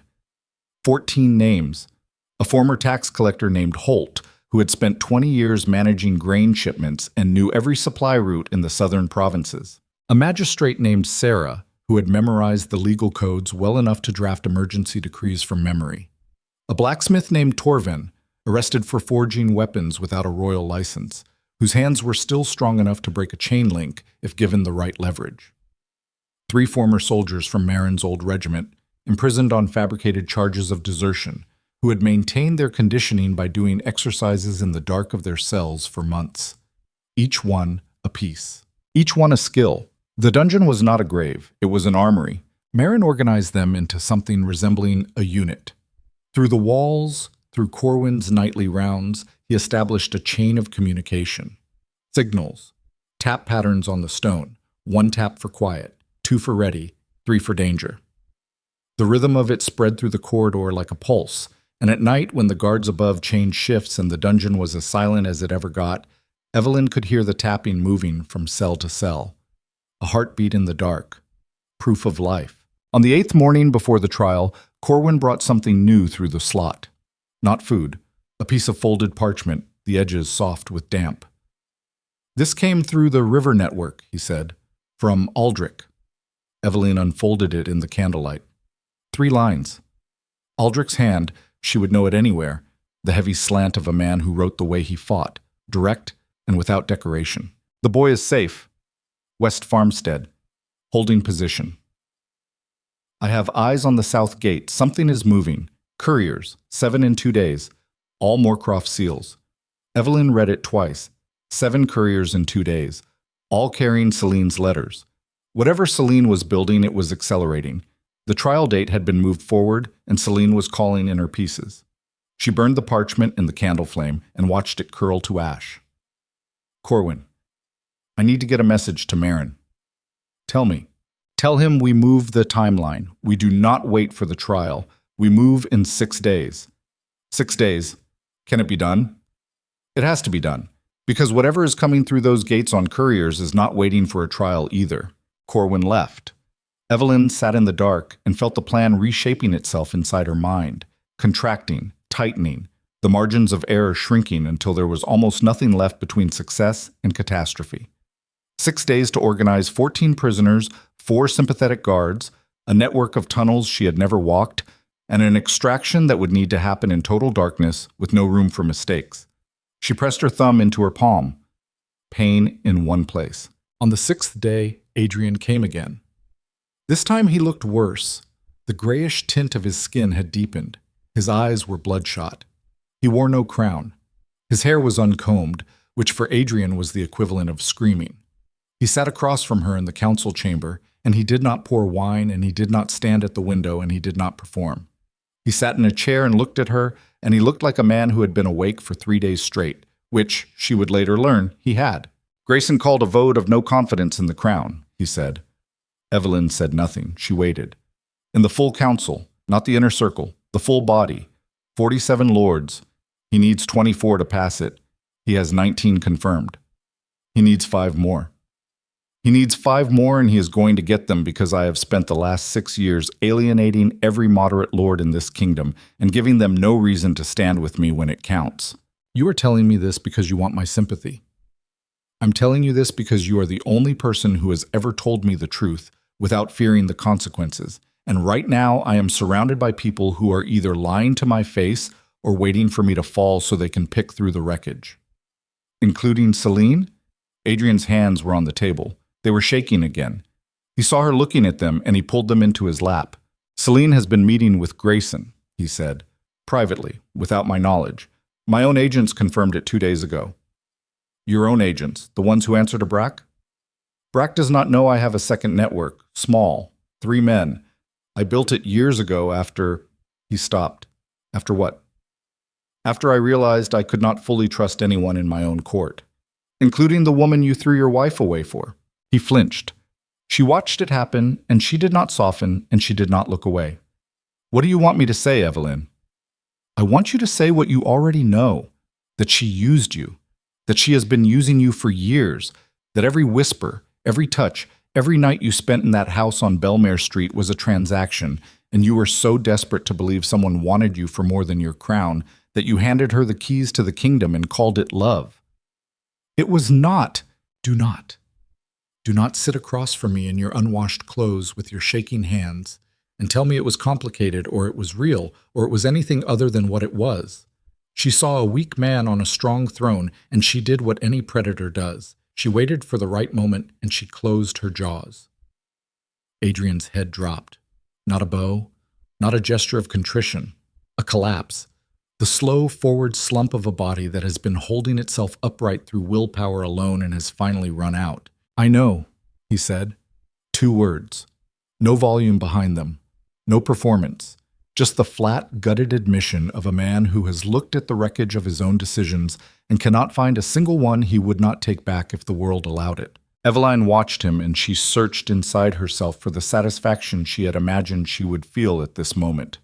The vindication, the cold pleasure of being right. She found nothing. No pleasure, no satisfaction, just the hollow awareness that the man in front of her was broken, and his brokenness was going to take the kingdom down with him if someone did not act. "How long until Grayson has his 5 votes?" she said. "Days, a week at most. And when the vote passes, what happens to you? The council assumes emergency authority. The crown becomes ceremonial. Grayson becomes regent in everything but name. And Celine becomes the power behind the regent. Yes. And then she does not need you anymore. And then she does not need a trial for me, because the council can simply declare the charges proven and leave me down here to rot. And then your son, wherever he is, becomes either a puppet or a threat. And neither of those ends well for a 15-year-old boy." Adrian looked up. Something moved in his face at the mention of Edric. Something that looked, despite everything, despite the ruin and the cowardice and the years of calculated cruelty, like actual human pain. "Where is Edric?" he said. "Safe. No thanks to you." "I need to know where he is." "You need nothing from me. I am the one in chains, Adrian. You lost the right to need things from me the night you put me down here." "Eveline, but I will help you. Not because you deserve it, not because I have forgiven you. I will never forgive you. I will help you because my son is out there and my kingdom is falling apart, and I will not let either of them be destroyed because you were too weak to keep your hands off a woman who was sharpening a knife behind your back the entire time." She leaned forward, close, her dungeon-filthy face inches from his. She could see every broken vein in his eyes, every tremor in his lip, the pulse hammering in his throat. "Release me," she said. "Tonight. Quietly. No announcement, no ceremony, no council approval. You open that cell door and you give me access to the tunnels beneath this castle, and you let me work. The council will know within hours. Let them know. By the time they react, I will already be moving." "Moving where? Doing what?" "Building what you should have built 6 years ago instead of chasing a woman who was building your coffin. An actual defense. Loyal soldiers, loyal lords, people who remember what this crown used to stand for before you turned it into a bargaining chip for your bedroom." Adrian stared at her, and in his eyes she saw the thing she needed to see, the last flicker of the man he had been before Celine, before the fear, before the slow corruption of a soul that had traded integrity for comfort, one piece at a time, until there was nothing left but habit and terror. That flicker was small, but it was there. "If I release you and this fails," he said, "I lose everything. You have already lost everything. You just have not admitted it yet." He closed his eyes. His lips moved without sound, and when he opened them again, something had shifted. Not strength, not courage. Something more basic than either of those. The animal recognition that the trap was closing and the only exit was the one he feared the most. "Tonight," he said, "after the 3rd bell, I will have Corwin open the gate." And Adrian. "What?" "Stay away from Celine. Whatever she asks you tonight, whatever she says, whatever she offers, stay in your chambers and lock the door. Can you do that?" "Yes." "Can you actually do that? Because the last time you told me you could do something, you promised to honor and protect me, and then you threw me into a hole in the ground." He took it. He sat there and took it, and he did not argue and he did not defend himself. And Eveline thought, this is what it looks like when a man finally runs out of lies to tell himself. "I will stay in my chambers," he said. "Good. Now send me back. And do not come to the dungeon. Do not send guards. Do not do anything that looks different from any other night. Let them think I am still in the dark." He called the soldiers. They took her back down. The stairs, the cold, the smell, the dark. But this time the dark felt different. It felt like a held breath, like the moment before a door opens. Eveline pressed her face to the slot. "Marin? Here. Tonight. 3rd bell. We move." Silence. Then 3 taps on the stone. Ready. The 3rd bell rang at midnight. Eveline heard it faintly through the layers of stone above her, a distant, muffled vibration more felt than heard. She was already standing. She had been standing for an hour, her body coiled, her hands flat against the cell door, feeling for the vibrations that would tell her the locks were turning. Corwin came first. His key in the lock was the loudest sound she had ever heard, metal on metal, ringing through the corridor like a gunshot. The door swung open and the torchlight hit her, and she did not flinch this time. She was past flinching. "The main gate guards have been rotated," Corwin said. "My men are in position. Brack's 3 loyalists are in the upper barracks. They will not hear anything if we are fast." "How fast?" "You have maybe 40 minutes before the next patrol checks in." "Open the cells."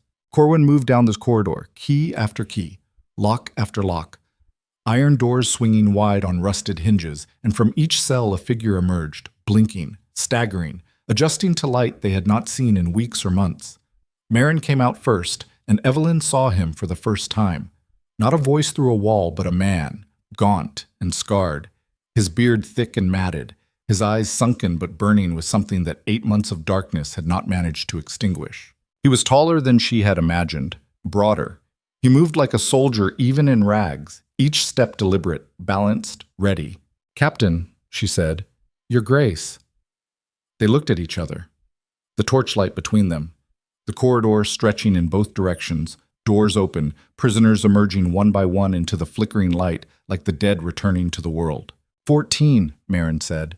He counted them as they gathered. Some could barely walk.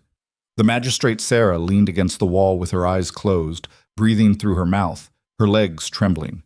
The blacksmith Torvin stood with his fists clenched at his sides, his forearms still thick with muscle despite the months of imprisonment. The 3 soldiers from Marin's regiment fell into formation without being told, muscle memory overriding everything else. 12 who can move, Marin corrected. 2 will need to be carried. Then carry them. Nobody stays behind. They moved. Corwin led them through the corridor to the east supply entrance, the one with a single guard who was already one of his men, already stepping aside with a nod and a hand on his chest. The tunnel beyond was narrow and low and smelled of earth and old water. They walked single file, Marin at the front, Eveline in the middle, Corwin at the rear.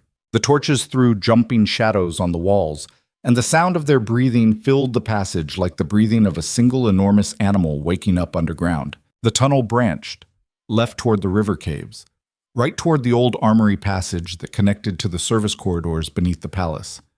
Left, Eveline said, to the river exit. We get everyone out first, then Marin and I go back. Back? Marin said. Back into the palace, through the service tunnels. I need the Queen's solar. That is where Celine is. That is where Celine's letters are. Her correspondence, her cipher, every name, every deal, every alliance she has built. It is all in that room because Selene is meticulous and arrogant, and she keeps her records close because she does not believe anyone would dare touch them. I need those records, Captain. Without them, I have accusations. With them, I have proof. Marin's jaw worked. She could see him running the calculation, weighing the risk against the gain the way a commander weighs a flanking maneuver that could win the battle or destroy the regiment. I will go with you, he said. I know. They split at the branch. Corwin took the prisoners left toward the river. 12 souls in the dark, moving toward air and sky and freedom for the first time in months. 2 were carried on the shoulders of the soldiers. Nobody spoke. The only sound was feet on stone and breathing. Eveline and Marin went right. The service tunnels were older than the dungeon. Cut into the bedrock centuries ago, they had been used by the original builders to move supplies during sieges. The ceilings were low enough that Marin had to duck, and the walls were slick with condensation, and the floor was uneven, carved by hand and worn by generations of feet that had walked this path in darkness and urgency. Eveline counted turns. Left, left, right, straight for 200 paces, up a set of stairs so narrow her shoulders brushed both walls. She was working from the map Corwin had drawn, the one she had memorized and burned, and her memory held it the way it held everything, completely, without gaps. They reached a wooden door at the top of the stairs, warped with age, swollen in its frame. Marin put his shoulder against it and pushed, and the wood groaned and gave way, and they stepped through into a corridor that Eveline recognized. The servants' passage behind the royal apartments. She had walked this corridor 1,000 times in another life, the life where she was queen and these walls were hers. "2 guards on the solar door," she whispered. "Brack's men." "I see them." Marin was looking through a gap in the wall where the plaster had crumbled. 2 soldiers in the king's colors standing at attention outside the door to the queen's solar. Celine's solar now. "Can you take them quietly?" "1, not 2, not quietly." "Then we need a distraction." Evelyn looked down the corridor, 30 feet to the kitchen stairs. She remembered the layout with the precision of a woman who had navigated this palace in darkness and grief for years. The kitchen corridor connected to the east wing. The east wing had a bell pull that would summon servants from the lower floors. If someone rang that bell at this hour, the guards would investigate. Not both, but one. "Wait here," she said. She moved down the corridor, barefoot, silent. The stone was cold under her feet and her heart was hammering so hard she could feel it in her temples, in her wrists, in the hollow of her throat. She found the bell pull. She wrapped her fingers around the cord. She pulled. The bell rang. Distant, tinny, wrong for this hour. She heard the guards react. Voices, boots. One set of boots moving away from the solar door toward the sound. One remaining. She moved back to Marin. He was already coiled. She gave him a nod and he moved, fast and low, covering the distance to the remaining guard in 3 silent strides. His hand closed over the man's mouth and his arm locked around the man's throat, and the guard struggled for 4 seconds and then went limp, and Marin lowered him to the floor without a sound. Eveline tried the door. Locked. She knelt and examined the lock, and then she looked at Marin, and Marin looked at the door and put his boot through it, just above the handle, and the wood splintered inward with a crack that echoed down the corridor. "So much for quiet," Marin said. They were inside. The queen's solar. Her solar. The room she had lived in for 19 years, and now it smelled like Celine. Jasmine, oil, and ink, and something else, something cold and clean that had no name but made Eveline's stomach turn. The desk, she went straight to it. Papers, letters, a wax seal with the Moorcroft serpent. She opened drawers, rifled through correspondence, found a locked compartment in the lower left and smashed it open with a brass candlestick from the mantel. Inside, a leather folio, thick with pages. She opened it and her hands stopped. Names, dates, amounts, a complete record of every payment, every alliance, every weapon shipment, every bribed official. The Moorcroft cipher, written in Celine's precise hand, and beneath the folio, a second document. This one was not in cipher. This one was in plain language because it was not meant to be hidden. It was meant to be read by the right people at the right time. It was a declaration, a formal declaration of regency, drafted in legal language, transferring emergency authority from the Crown to a Council of Lords led by Lord Grayson, with Lady Celine Moorcroft named as chief advisor to the regent with full authority over military and diplomatic affairs. The document was dated 3 days from now. Evelyn stared at it. 3 days. Celine was not waiting for the vote of no confidence. She was not waiting for the trial. She had already drafted the transfer of power. The vote was a formality. The trial was a distraction. Everything was already decided. And at the bottom of the declaration, beneath Grayson's signature and the signatures of 18 other lords, was one more name. One more signature. Written in a hand that Evelyn knew as well as her own, because she had watched that hand sign 1,000 documents across 1,000 council tables over 19 years of marriage. Adrian Vale, King of Ashenmore. He had signed it. Eveline's fingers went numb. The document trembled in her hands, and she gripped it tighter and read the signature again, and it did not change. His name, his hand, his seal pressed into the wax beside the ink. He had signed away his own crown. He had signed it over to Celine's puppet regent and named Celine the true power behind the throne, and he had done it willingly, with his own hand, his own seal. Everything he had told her in the council chamber. The fear, the shaking hands, the desperate, broken confession of a man who had lost control. All of it. Every word, every tremor, every calculated display of vulnerability designed to make her believe he was on her side, that he needed her, that together they could save the kingdom from Celine. All of it was performance. He had not released her from the dungeon to help him fight Celine. He had released her to flush her out, to see what she would do, where she would go, who she would contact. He had opened the cage not to set her free, but to watch her run and follow the trail she left behind. Marin was at the door watching the corridor. "We need to move. That second guard will be back any moment." Evelyn could not speak. Her throat had closed. Her lungs were pulling air, but her body was not using it. She stood in the center of the room that had once been hers, holding the proof of a betrayal so complete and so layered that it made the original betrayal, the affair, the arrest, the dungeon, look like a prologue. He had never broken free of Celine. He had never wanted to. The fear, the desperation, the midnight visits to the dungeon to beg his wife for help, all of it was choreographed. Celine's hand guiding his, the two of them working together, playing their parts, the remorseful king and the scheming mistress, keeping Evelyn off balance, keeping her focused on Celine as the enemy, while Adrien positioned himself as the reluctant ally. And she had believed it. She had looked into his bloodshot eyes and seen real pain, and she had believed it because somewhere, buried under the years of loneliness and betrayal and cold stone walls, some part of her still wanted to believe that the man she had married was in there somewhere, that the father of her son was more than a hollow performance wrapped around an empty center. She was wrong. "Evelyn?" Marin's voice was sharp. "Now." She took the folio. She took the declaration. She took everything on that desk that was not nailed down, and she shoved it into the leather case, and she moved toward the door, and then she stopped. Because her legs would not carry her. Because the floor had tilted beneath her and the walls were pressing in, and the room that used to be hers was shrinking around her like a fist. Marin caught her arm. His grip was rough, and his hand was calloused, and the contact, the simple physical reality of another human being's hand on her skin, broke through the paralysis like a slap. "Whatever you found," he said, "it changes nothing about the next 5 minutes. We move or we die. Decide." She decided. They ran. Down the corridor, past the unconscious guard, through the servants' passage, into the tunnel. Behind them, shouts. The second guard had returned, found the broken door, found his partner on the floor. The alarm was rising through the palace like smoke. They hit the tunnel at full sprint. The low ceiling forced Marin into a crouch run that slowed him, but he did not stop.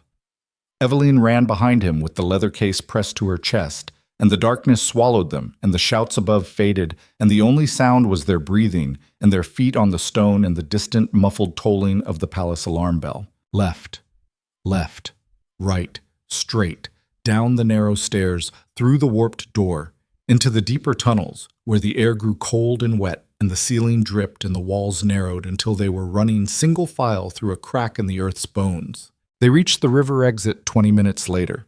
The cave mouth opened onto the bank of the Ashenmoor River, and the night air hit Evelyn's face like a fist. Cold, clean, filled with the smell of water and mud and the distant smoke of the city. She stood at the mouth of the cave and breathed and felt her lungs expand fully for the first time in weeks. And the sensation was so violent, so overwhelming, that she bent forward and put her hands on her knees and gasped. Corwin was there. The prisoners were there, huddled in the shadow of the riverbank, shivering, silent, watching the cave mouth with the wide eyes of people who had recently emerged from underground and were not yet sure the sky was real. "The palace alarm is ringing," Corwin said. "They know we are out." "Then we move. The river road goes south for 2 miles before it hits the bridge. Past the bridge there is a mill, abandoned. We can hold there until dawn." Evelyn straightened. She looked at the river. Black water, moving fast, reflecting nothing. She looked at the sky. Stars. More stars than she had remembered existed, scattered across the dark like salt on a black table. She looked at the leather case in her hands and she felt the weight of what was inside it. Not the physical weight, but the other kind. The weight of knowing something that changes everything. That rewrites every memory and every assumption and every moment of trust she had placed in a man who had never once deserved it. Adrien had signed the declaration. He was not Celine's victim. He was her partner. The whole thing, from the beginning, from the first night he climbed through that garden gate on Belmare Street, had been a collaboration. A long, patient, meticulously planned transfer of power, designed to look like a crisis so that when the transfer happened, it would appear to be a response to emergency rather than what it actually was. A coup, and Evelyn had been the sacrifice built into the design. The queen accused of murder. The public enemy. The convenient villain whose downfall would distract the court, and the kingdom, while the real architects of the coup moved their pieces into position behind the curtain of her trial. Everything. All of it. From the beginning. Marn stood beside her. He said nothing. He did not ask what she had found. He could see it in her face, in the way she held her body, in the rigid, locked-down stillness of a woman who has absorbed a blow so deep it has not yet reached the surface. "South," Evelyn said. Her voice was steady. How it was steady, she did not know and did not care. The mill. Now. They moved. 14 freed prisoners, 4 guards, 2 soldiers, 1 queen, moving through the dark along the riverbank with the palace alarm fading behind them and the night spreading ahead of them, and somewhere in that night, on a farm to the west, a boy sleeping on a straw pallet who did not yet know that both his parents had betrayed the throne, one by signing it away and the other by being too blind to see it coming. Evelyn walked with the leather case against her chest, and her jaw set, and her eyes fixed forward, and inside her something was happening. Not breaking. She had already broken. This was something else. This was the moment after breaking. The moment when the pieces on the ground look up at the thing that shattered them and decide whether to stay scattered or become something new. Something with edges. Something that cuts. She had been a wife. She had been patient. She had been loyal. She had been the queen who waited and endured and believed that somewhere inside her husband there was still a man worth saving. That woman was dead. She had died in the queen's solar with a signed declaration in her hands, and she was not coming back, and Evelyn did not mourn her. She buried her the way you bury a thing that was holding you down, quickly, without ceremony, without looking back. What walked along the riverbank now was something else, something the dungeon had started building and the betrayal had finished. A woman who no longer believed in rescue, a woman who no longer waited for anyone to do the right thing, a woman who understood, finally, completely, with the bone-deep certainty that only comes from being betrayed by every person you ever trusted, that the only hand that would save her was her own. The mill appeared in the darkness. Stone walls, a broken wheel, the sound of water running through the sluice. They filed inside, and Marin posted guards, and Corwin built a small fire in the back room where the light could not be seen from the road. Evelyn sat by the fire and opened the leather case and spread the documents on the floor, and she read every page, every name, every number, every signature. And when she was done, she looked up at Marin and Corwin and the 14 battered souls who had followed her out of the dark and into the night, and she said the words that changed everything. "The king is not our ally. He never was.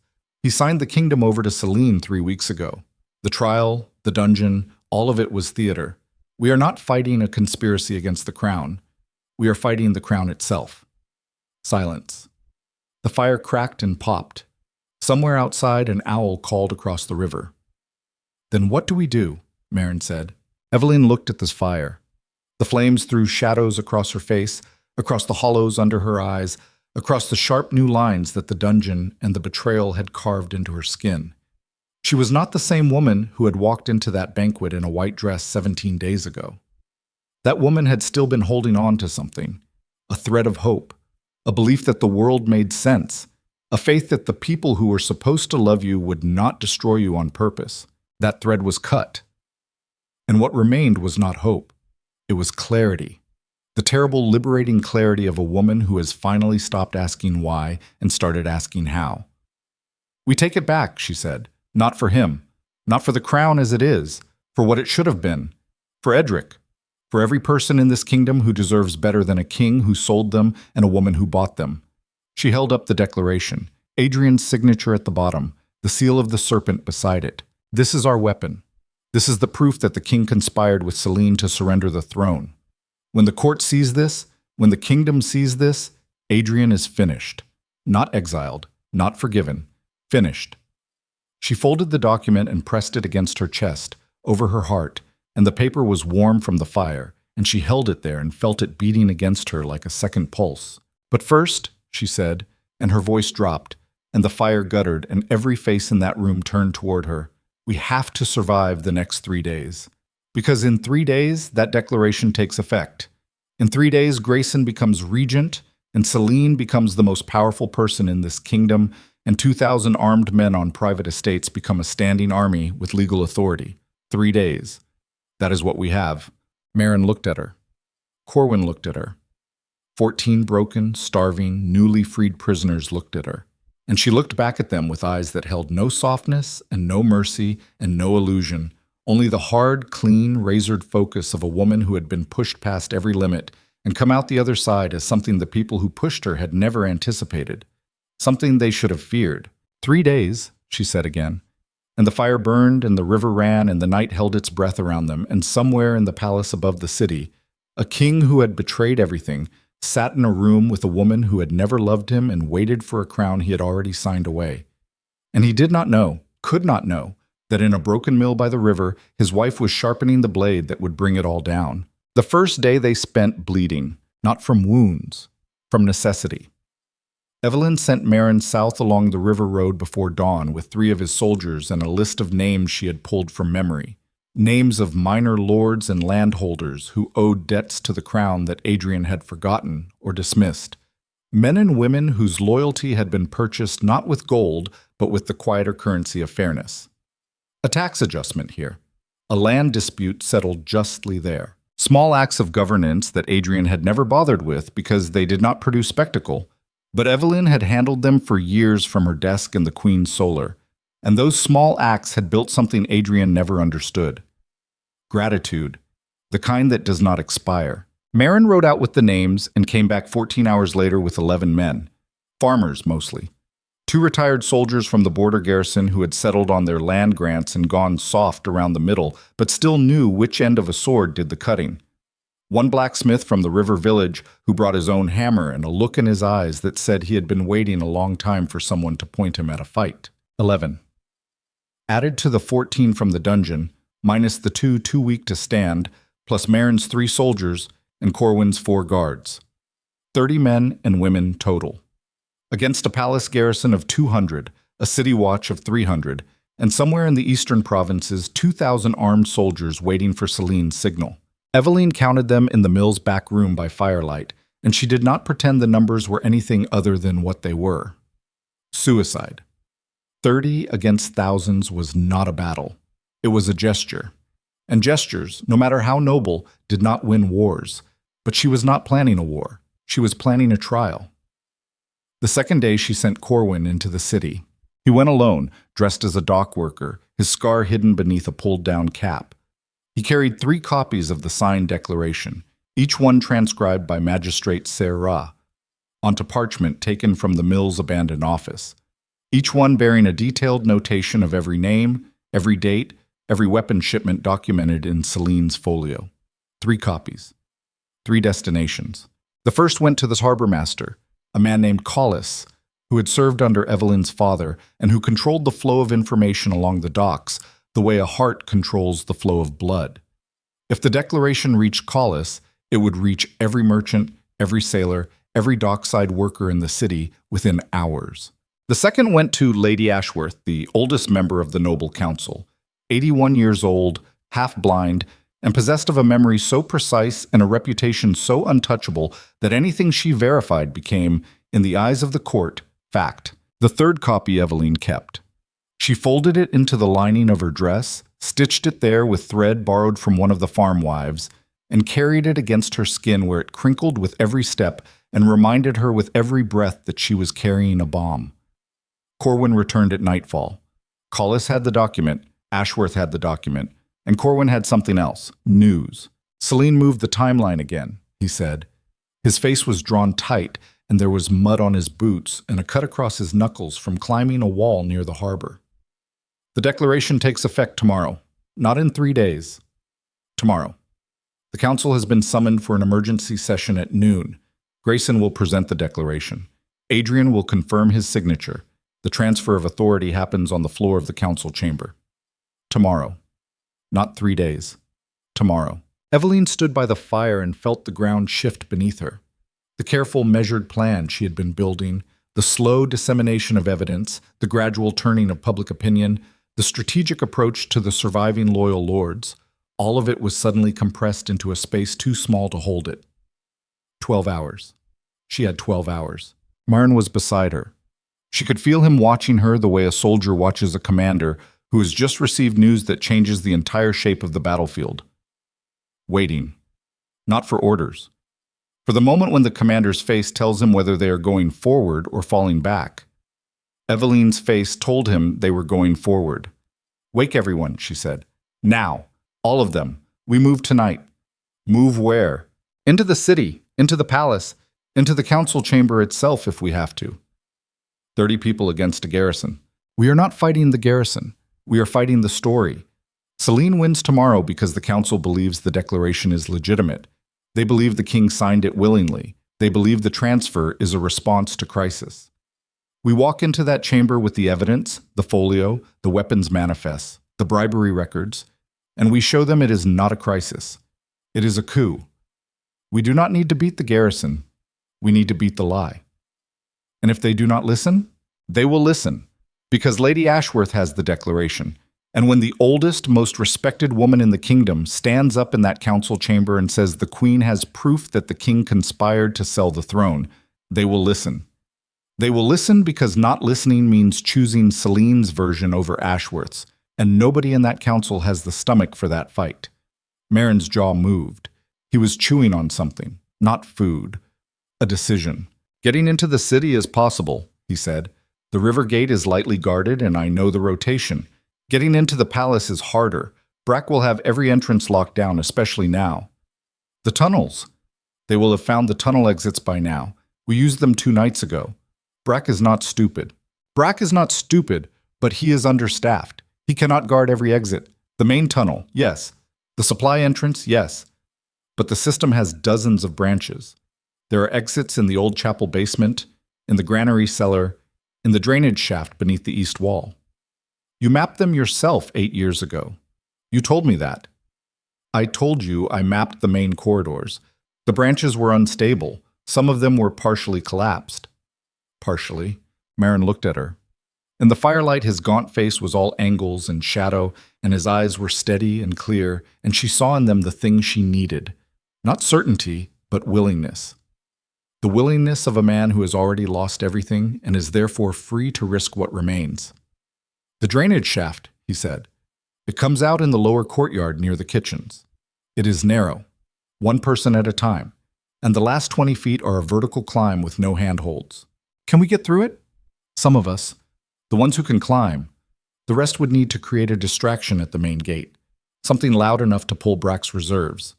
How many do you need at the shaft? 6. More than that, and we will be too slow. Then 6 go through the shaft, and the rest go to the main gate with Corwin and make noise. Enough noise that Brack has to respond.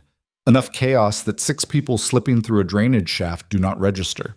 That puts Corwin's group in direct contact with armed soldiers. Corwin's group will not engage.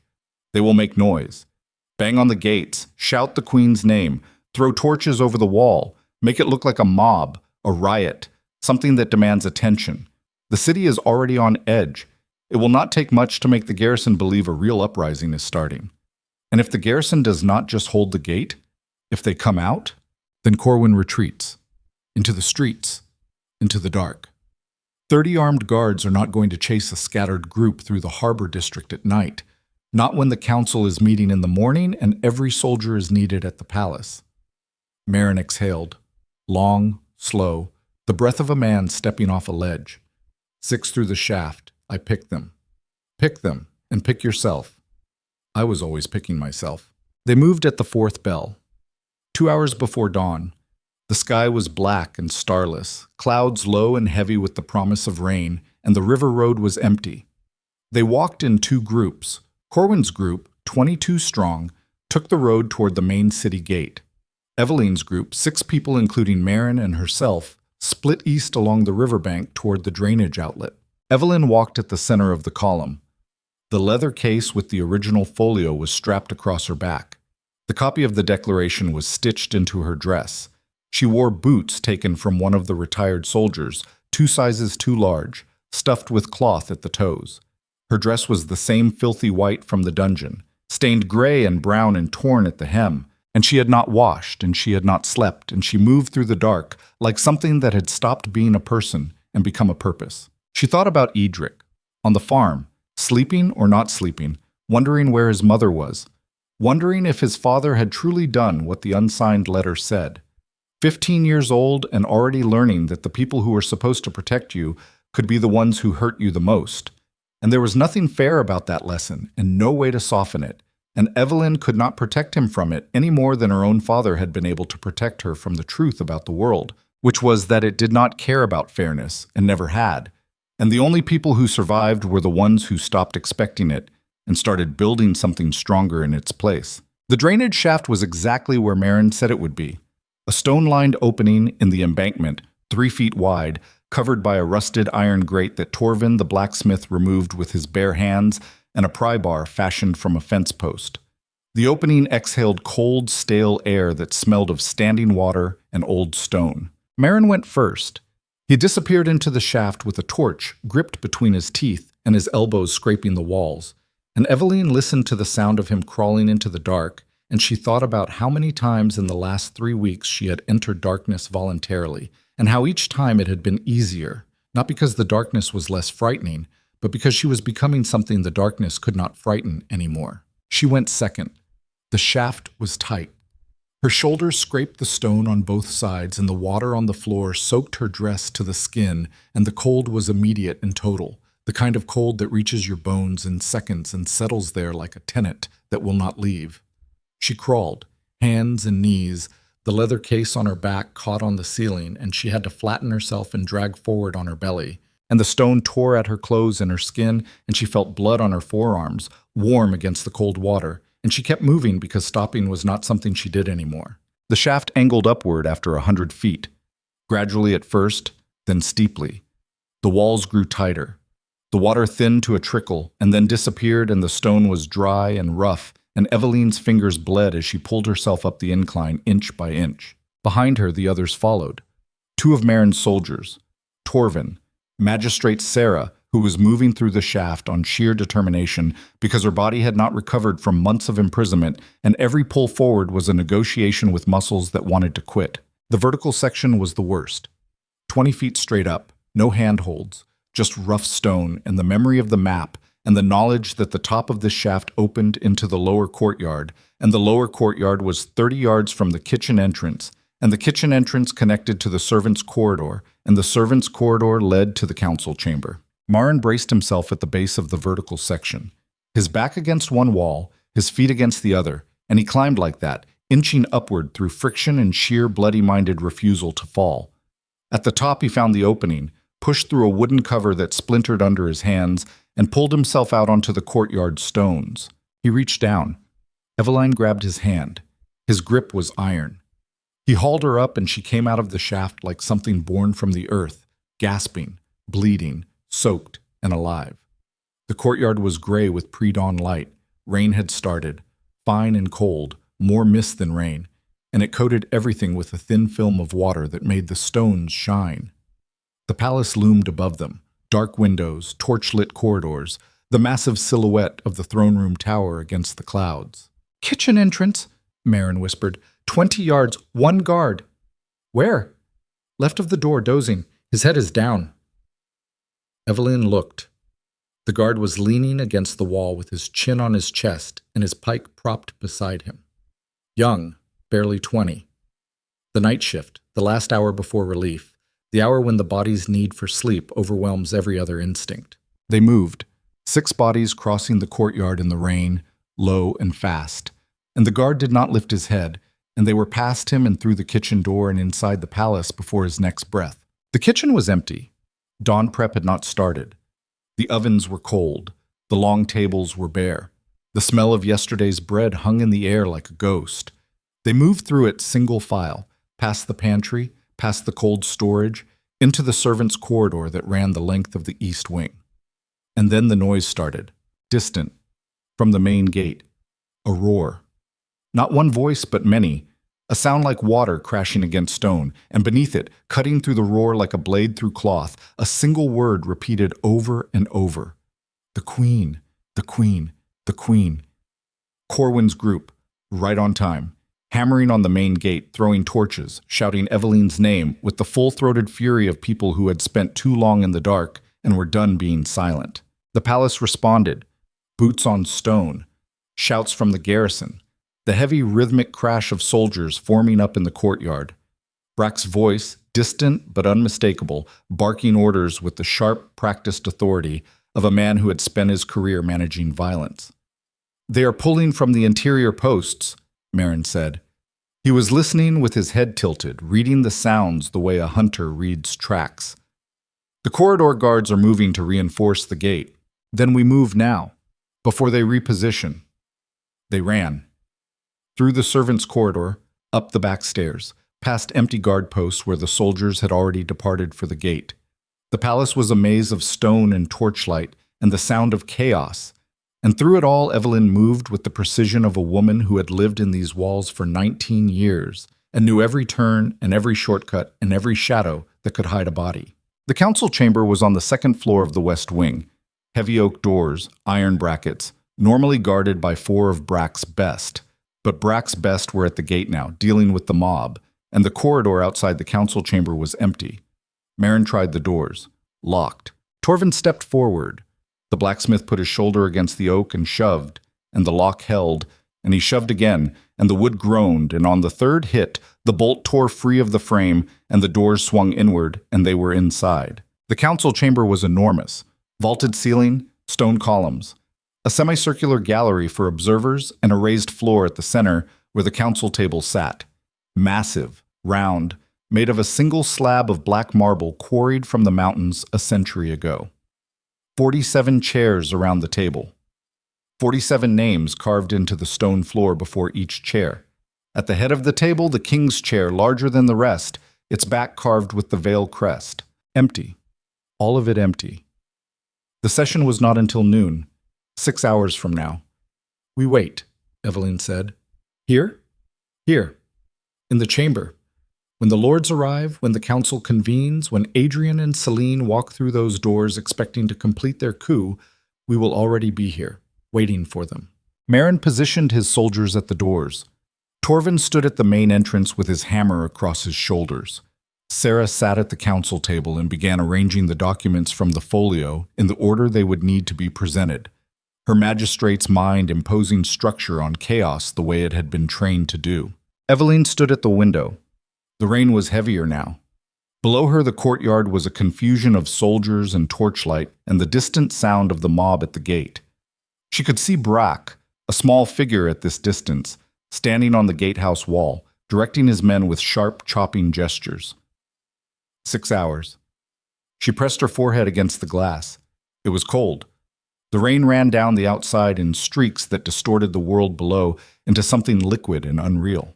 She thought about what would happen when the doors opened. When Adrian walked in and saw her standing at his council table with his signed declaration in her hands. She tried to imagine his face, the shock, the calculation, the rapid, desperate search for an angle, an excuse, a performance that could explain away what could not be explained.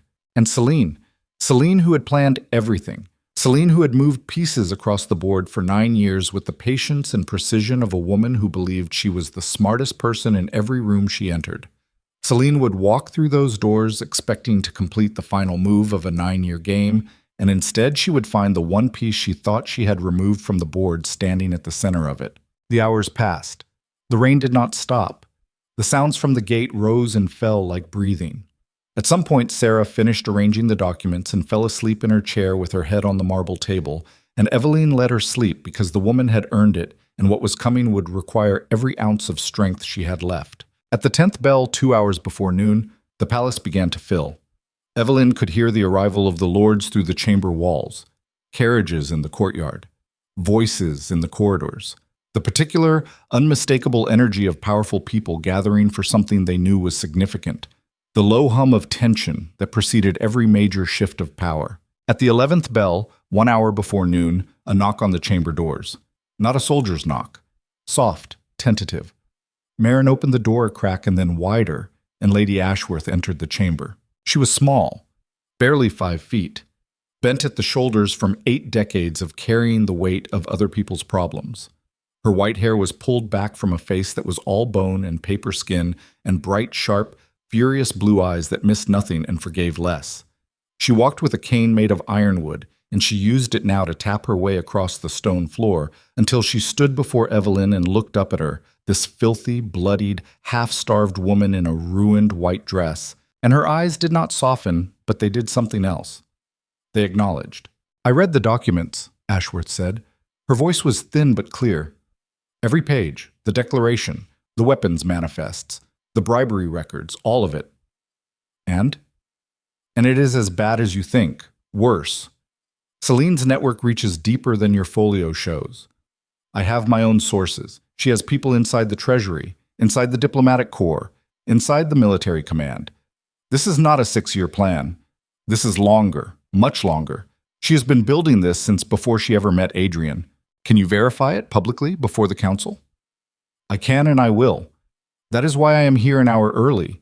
Because when those doors open at noon, I intend to be sitting in my chair with your documents on the table in front of me and a list of questions that will take Celine's pretty little conspiracy apart piece by piece in front of 47 witnesses. She will deny everything. Of course she will, and then I will produce the second folio." Evelyn stared at her. "What second folio?" Ashworth reached into the folds of her coat and withdrew a leather case smaller than Evelyn's but thicker. She set it on the table. "My sources have been collecting evidence independently for 2 years. I suspected something was wrong when Celine's family began acquiring property along the eastern trade routes at prices that made no economic sense. I started digging. Quietly. Slowly. The way you dig when you know the ground might collapse on you. You knew, all this time. I knew something, not everything, not enough. Your folio is the piece I was missing, the king's signature, the proof that Adrian was not a victim but a collaborator. Without that, I had suspicion. With it, I have a case." Ashworth looked at the chamber, at the table, at the 47 empty chairs. "This will be ugly," she said. "You understand that. When those lords see what is in these folios, some of them will turn on Adrian. Some will turn on Celine.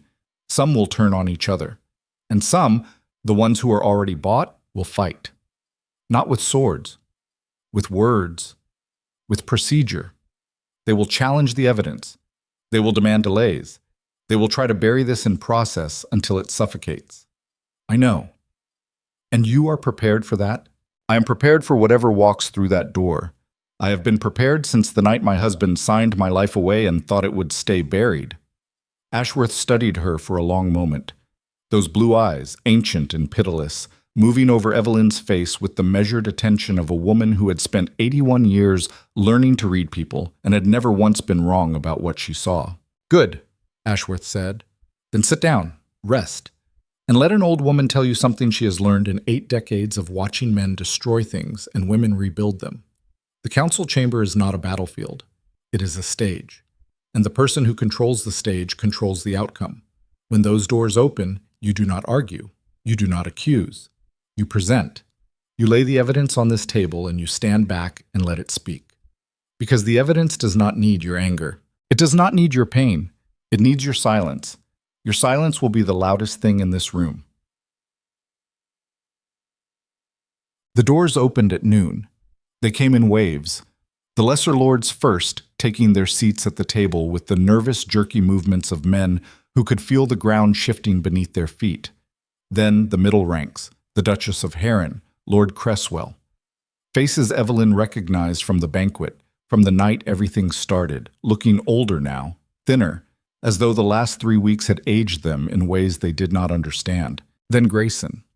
Lord Edmund Grayson, tall and narrow, with the face of a man who had spent his entire life calculating profit margins and had never once calculated the cost of what he was doing to other people. He entered the chamber with 3 attendants and stopped dead when he saw Evelyn. The color left his face, not slowly, all at once, like someone had opened a valve and drained it. "What is this?" he said. Not a question, a sound. The sound of a man whose careful plan has just encountered something it was not designed to accommodate. "Sit down, Edmund," Ashworth said from her chair.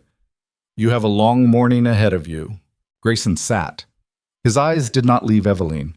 She stood at the head of the table, behind the king's chair, and she did not speak, and she did not move, and the lords filed in around her, and every single one of them saw her, and every single one of them understood that whatever was about to happen was not what they had expected.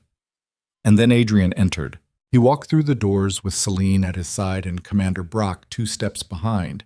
And he was wearing his crown and his black coat, and his face was set in the marble mask that he wore for public occasions. And he took 3 steps into the chamber and saw his wife standing behind his chair, and the mask cracked, and beneath it was nothing. No anger, no fear, no calculation.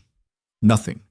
The empty, white noise blankness of a mind that has encountered something it cannot process. Celine stopped beside him.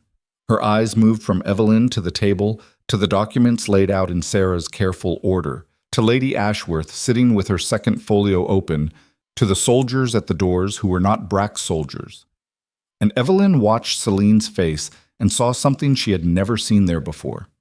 Not fear. Not yet. But the first hairline fracture in that perfect, polished composure. The first flicker of the understanding that the board had changed and the pieces were not where she had left them. "Adrian," Evelyn said. Her voice filled the chamber, steady, clear, no tremor, no rage. The voice of a woman who had found something beyond anger and was speaking from that place. "Sit down." He did not sit. He stood in the doorway with his crown on his head and his wife's eyes on his face, and 47 lords watching and the rain beating against the windows, and the distant sound of the mob still chanting her name at the gate. "Sit down," she said again, "because I am about to show this council what you signed. And when they see it, you are going to want to be sitting." Celine moved first, not toward the table, toward the door. A small, instinctive step backward, the retreat of a woman who has spent her entire life controlling exits and has just realized that this room does not have one. "Commander Brock," Celine said, "remove this woman." Brock stepped forward. His hand moved to his sword. And Marin stepped between them, 6 feet of gaunt, scarred, 8 months in a dungeon fury, and his hand was on his own blade and his eyes were on Brock's eyes, and the 2 men stood there, 3 feet apart, and the chamber held its breath. "Try it," Marin said. Quiet, almost conversational. The voice of a man who has been in the dark so long that the prospect of violence feels like sunlight. "Give me a reason." Brock looked at Marin. He looked at the soldiers at the doors. He looked at the council table, at the documents, at Lady Ashworth's ancient, immovable face. And Evelyn watched him do the calculation she had known he would do. The cold, pragmatic math of a man who followed power and was now standing in a room where the balance of power was shifting in real time. Brock's hand came off his sword. "I serve the crown," he said, and he stepped back. Adrian sat, slowly. He lowered himself into his chair the way a man lowers himself into water that he knows is going to be cold, and his hands gripped the armrests, and his knuckles were white, and his crown sat on his head like a weight that was pulling him down. Celine did not sit. She stood behind Adrian's chair with her hands at her sides and her chin raised and her dark eyes burning, and Evelyn looked at her, and for one moment, one single, crystalline moment, the 2 women locked eyes across the council table, and the entire history of what had happened between them, the years of whispers, the affair, the dungeon, the betrayal. All of it passed between them in a silence that said more than any speech ever could. Evelyn broke the gaze. She turned to the council. 47 faces, some hostile, some terrified, some blank with the practiced neutrality of men who would not choose a side until they knew which side was winning. She picked up the declaration. Adrian's signature at the bottom. Celine's serpent seal beside it. 3 weeks ago, she said, my husband accused me of murder in this room. He told you I poisoned Lord Voss. He told you I was a traitor. He had me dragged to the dungeon in chains while you watched. She laid the declaration on the table. This is what he was hiding. Ashworth leaned forward. Her cane tapped the marble floor. Once, twice. The room was so silent that each tap sounded like a hammer blow. My lords, Ashworth said, I have reviewed these documents independently. What you're looking at is a signed declaration of regency, transferring emergency authority from the Crown to a council led by Lord Grayson, with Lady Celine Moorcroft named as chief advisor with full military and diplomatic authority. It was signed by the king, willingly, 3 weeks ago, before the banquet, before the murder, before the queen was arrested. The chamber erupted, not with shouting, with the sound of 47 chairs creaking as 47 bodies leaned forward simultaneously, 47 pairs of eyes fixed on the document, 47 minds arriving at the same conclusion at the same time. This is a forgery, Grayson said. His voice was tight, controlled, but his left hand was gripping the edge of the table hard enough that his fingernails left marks in the marble. "Then explain your signature beside it," Ashworth said, "and the signatures of 18 other lords in this room, and the detailed weapons manifests documenting 2,000 arms distributed to Moorcroft, Grayson, and Delhi estates, and the financial records showing payments from Lady Celine's personal accounts to 7 members of this council." Ashworth opened her second folio. She began reading names, amounts, dates. Each one landed in the chamber like a stone dropped into still water, and the ripples spread outward, and Evelyn watched the faces of the named lords and saw the blood leave each one in sequence, a wave of pallor sweeping around the table like a disease. This council was not being asked to respond to a crisis, Ashworth said. This council was being used to ratify a coup that required the removal of the Queen, the complicity of the King, and the silence of every lord in this room who took Celine Moorcroft's money and looked the other way. Adrian had not spoken. He sat in his chair with his hands on the armrests, and his face had gone past white into something gray and translucent, and Evelyn could see a vein pulsing in his temple, rapid and visible, the physical manifestation of a man whose body was running on pure adrenaline because everything else had shut down. Celine spoke. "This is theater," she said. Her voice was calm, perfectly modulated. The voice of a woman who had spent 9 years never once losing control and was not about to start now. A desperate performance by a woman who was convicted of murder and escaped custody and is now attempting to discredit the crown to save herself. The documents are fabricated, the signatures are forged, and Lady Ashworth, with all respect to her years, has been manipulated by a fugitive. "Then explain the weapons," Evelyn said. "What weapons?" 2,000 crossbows, pikes, and siege equipment distributed to your family's estates and those of your allies over the past 3 years. Captain Joran Marin documented the shipments before you had him arrested and buried in the same dungeon you buried me in. He is standing at that door. He has the manifests. He has the dates. He has the names of the men who drove the wagons." Celine's composure held. Barely. A muscle moved in her jaw. A tiny contraction, visible only to someone standing close enough and watching with the focused intensity that Evelyn was watching with. "A disgraced captain and a fugitive queen," Celine said. "This is your evidence? Testimony from prisoners and criminals? And the king's own signature," Ashworth said, "which I have compared to 14 authenticated documents from the Royal Archive. The hand is genuine. The seal is genuine. If this is a forgery, it is the finest one in the history of this kingdom, executed on parchment from the royal supply, sealed with wax from the royal stores, and signed in ink that matches the king's personal stock." Every eye in the room moved to Adrian. He sat in his chair. His crown caught the light from the rain-streaked windows.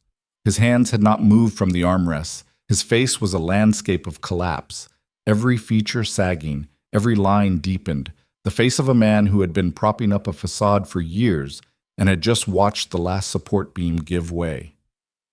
"Adrian," Evelyn said. She stood directly across the table from him, the marble between them, the documents between them, 19 years between them. "Tell them." He looked at her, and in his eyes she saw the last of it die, the last flicker of the man she had married, the man who had once held her hand and wept, the man who had existed before Celine and before the fear and before the long, slow surrender of everything that had once made him human. It died in his eyes the way a candle dies, not with a dramatic guttering but with a quiet, almost gentle diminishment, and then it was gone, and what remained was a man with nothing left to protect and nothing left to lose. And therefore, finally, no reason left to lie. "It is genuine," he said. The chamber did not erupt. It imploded. A sound like all the air being sucked out of the room at once, 47 bodies recoiling simultaneously, and in the vacuum that followed, in the absolute ringing silence of a court that has just heard its king confess to treason, Celine Moorcroft turned and walked toward the door. Marin blocked her path. She stopped. She looked at him. And for the very first time, Evelyn saw real fear in Celine Moorcroft's eyes. Not the calculated performance of vulnerability she used on Adrian. Real fear, the raw, animal recognition of a predator that has suddenly found itself cornered. "Let me pass," Celine said. "No," Evelyn said from behind her. "You do not get to walk away from this. You do not get to disappear into the eastern provinces and rebuild and come back in 5 years with a new plan and a new puppet. It ends here, in this room, today. Celine turned. She faced Eveline across the length of the chamber, the council between them, the rain on the windows, the silence. You think this changes anything? Celine said. And her voice was different now, stripped, the elegance gone, the performance gone. What remained was hard and flat and cold, the voice beneath the voice, the one she had never let anyone hear. You think because you have documents and an old woman and a room full of frightened lords, you have won?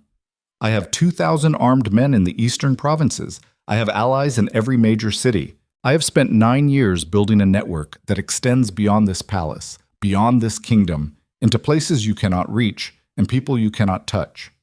You can take this room. You can take this council. You cannot take what I have built. Watch me, Eveline said, and outside the windows, rising from the city below, growing louder with every passing second, a sound. Not the mob at the gate, something bigger. Something that had started in the harbor district and was spreading through the streets like fire. The sound of a city waking up, the sound of thousands of voices saying the same word, the same name, over and over.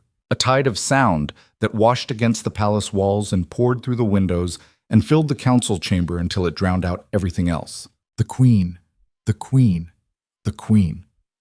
Collis had done his work. The harbor master, the docks, the merchants and the sailors, and the workers and the ordinary people of Ashenmore who had watched their queen be dragged away and their kingdom sold and had said nothing because saying something was dangerous. They were saying it now, all of them, at once. Eveline stood in the council chamber with the sound of her name flooding through the windows, and the rain falling, and the council staring, and Adrian broken in his chair, and Celine cornered, and Marin at the door, and the documents on the table, and the kingdom tearing itself apart around her. And she felt something rise inside her chest that was not victory and not vengeance and not relief, but something older and deeper and fiercer than any of those things. It was the feeling of a woman who had been buried alive and had clawed her way back to the surface with her bare hands, and was standing now in the light with dirt under her nails and blood on her skin and the roar of a city at her back. And she was not finished. She was nowhere close to finished, because the woman who had been thrown into that dungeon had died there. And what had come out was something new, something forged in the dark, something that would not stop until every lie had been burned away and every betrayal answered. But Celine's hand moved. A small motion, her fingers reaching into the folds of her dress. And Marin saw it, and his hand went to his blade, and Eveline saw Marin move, and time slowed to the thickness of honey, and the rain on the windows was 1,000 tiny heartbeats, and the chamber was frozen, every body, every breath, every eye locked on Celine's hand as it emerged from the red silk holding a glass vial no larger than a thumb, filled with liquid the color of midnight. Night bloom, Marin said. The word was barely a whisper, enough to kill everyone at this table. Celine held the vial between her thumb and forefinger. Her hand was steady. Her eyes moved across the council, face by face, measuring, calculating even now, even at the end, even with the walls closing in and the city screaming outside and her entire empire collapsing around her. Open the doors, Celine said, or I break it. Nobody moved. The vial hung between Celine's fingers like a pendulum that had stopped swinging, and the council chamber existed in that held breath space between one heartbeat and the next, where time has not stopped but has thickened into something you can feel pressing against your skin. 47 lords sat frozen in their chairs. Marin stood at the door with his hand on his blade. Brock stood behind Adrian's chair with his hand on nothing, because Brack had already made his calculation, and his calculation had told him to be still. And Eveline stood at the head of the table with the documents spread before her and the sound of the city pouring through the windows, and her eyes fixed on the vial and the woman holding it with the steady, measured grip of someone who had always controlled what happened next and was now controlling the only thing she had left. Night bloom in that concentration, Magistrate Sarah said from her seat at the table, her voice flat and clinical.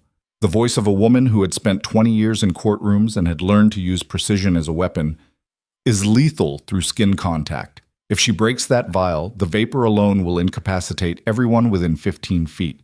Fatal exposure within minutes for anyone closer. I know what it does, Celine said. I am the one who had it made. The chamber tightened. Evelyn could feel it. The physical contraction of a room full of powerful people confronting the sudden, nauseating reality that power meant nothing when a woman with a glass tube could end them all with a flick of her wrist. Lords who had spent their lives believing that wealth and title placed them above the reach of ordinary death were now understanding, with the cold shock of a bucket of water in the face, that death did not check credentials. Evelyn looked at the vial. She looked at Celine's hand. Steady. No tremor. The hand of a woman who had spent 9 years never bluffing. This was not a bluff. "Everyone out," Evelyn said. "If anyone moves," Celine said, "I break it. You break it, and you die too." Yes. One word. Clean and simple and absolute. And in that word, Evelyn heard the things she had not expected, had not prepared for, had not factored into any of her calculations. Celine was willing to die. Not as a performance, not as a negotiating tactic. The woman who had spent 9 years building an empire through patience and manipulation and cold strategic genius had arrived at a place where the empire was gone, and the strategy was gone, and the only move left on the board was the one that took every piece off it simultaneously, and she was willing to make that move. Evelyn understood this. She understood it because she had been in that place herself, in the dungeon, in the dark, in the moment when the walls close in and the air runs out, and the mind stops looking for escape routes and starts making peace with the absence of them. She had been there, and she had come back, and she knew with the intimate, terrible certainty of a survivor that the most dangerous person in any room is the one who has already accepted the worst outcome. Because that person cannot be threatened, cannot be bargained with, cannot be reached by any of the levers that normally move human beings, because the levers only work on people who still have something to lose. Celine had nothing left to lose. "Clear the table," Evelyn said. Not to the council, to herself. She was clearing the table in her mind, removing every strategy, every plan, every carefully constructed approach she had built over the last 3 days, because none of it applied anymore. You cannot outmaneuver someone who is not trying to win. You can only meet them where they are. Evelyn stepped around the table, toward Celine. 1 step, 2, 3. "Evelyn," Marin said. Warning. She did not stop. She walked toward Celine the way you walk toward a fire, not because you want to burn, but because the thing you need is on the other side of the flame. Step by step. The marble floor cold beneath her boots, the rain on the windows, the city still chanting outside, a distant roar that seemed to belong to another world. She stopped 3 feet from Celine, inside the kill radius, inside the zone where the night bloom vapor would reach her first. She could see the liquid in the vial, dark and viscous, moving slightly with the tremor that Celine's hand was not showing, but her body was producing anyway. The micro vibrations of a human being held at maximum tension. "Look at me," Evelyn said. Celine's brown eyes met hers. Up close, without the distance of a council chamber or the mediation of politics, Celine Moorcroft's eyes were not the polished, calculating instruments Evelyn had always imagined. They were tired, deeply, profoundly tired, with the specific exhaustion of a person who has been performing for so long that she has forgotten what her face looks like without the mask. And beneath the exhaustion, beneath the defiance and the cornered animal ferocity, Evelyn saw something else. Grief. Not for Adrian, not for the coup, not for the empire she was watching collapse. Grief for the woman she might have been if she had chosen differently 20 years ago, when she was young and sharp and full of the particular hunger that consumes people who are born brilliant in a world that does not reward brilliance in women unless it comes wrapped in manipulation. Celine had taken every gift she possessed, every ounce of intelligence and strategic genius and iron will, and she had poured it all into the only channel the world offered her, the channel that ran through a man's bedroom to a man's throne, and now she stood at the end of that channel holding a vial of poison, and there was nowhere else to go. Evelyn felt this understanding move through her, and she did not push it away. She let it exist. She let it occupy space alongside the fury and the betrayal and the 19 years of loneliness and the dungeon and the dark, because the truth was large enough to hold all of it simultaneously, the truth that Celine had destroyed her life, and the truth that the world had narrowed Celine's choices long before Celine made them. You are not going to use that, Evelyn said. Do not test me. I'm not testing you. I'm telling you what I see. And what I see is a woman who spent 9 years building something extraordinary and watching it fall apart in a single morning, and who is now holding a vial of poison because she thinks it is the only kind of power she has left. But it is not power, Celine. It is an ending. And you did not spend 9 years building something just to end it in a room full of men who will forget your name within a year. Celine's jaw clenched. The muscles in her neck stood out like cables. You do not know me. I know you better than anyone in this room, because I am the woman you replaced. I sat in that chair. I slept in that bed. I spent 19 years inside the machinery you were trying to take over, and I know exactly how it chews people up, how it takes everything you are and grinds it down until the only thing left is the title and the performance.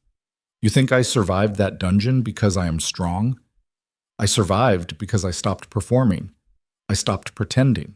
I let go of every single thing I thought I was supposed to be, and I found out what was underneath. And what was underneath was enough. The vial trembled, not Celine's hand.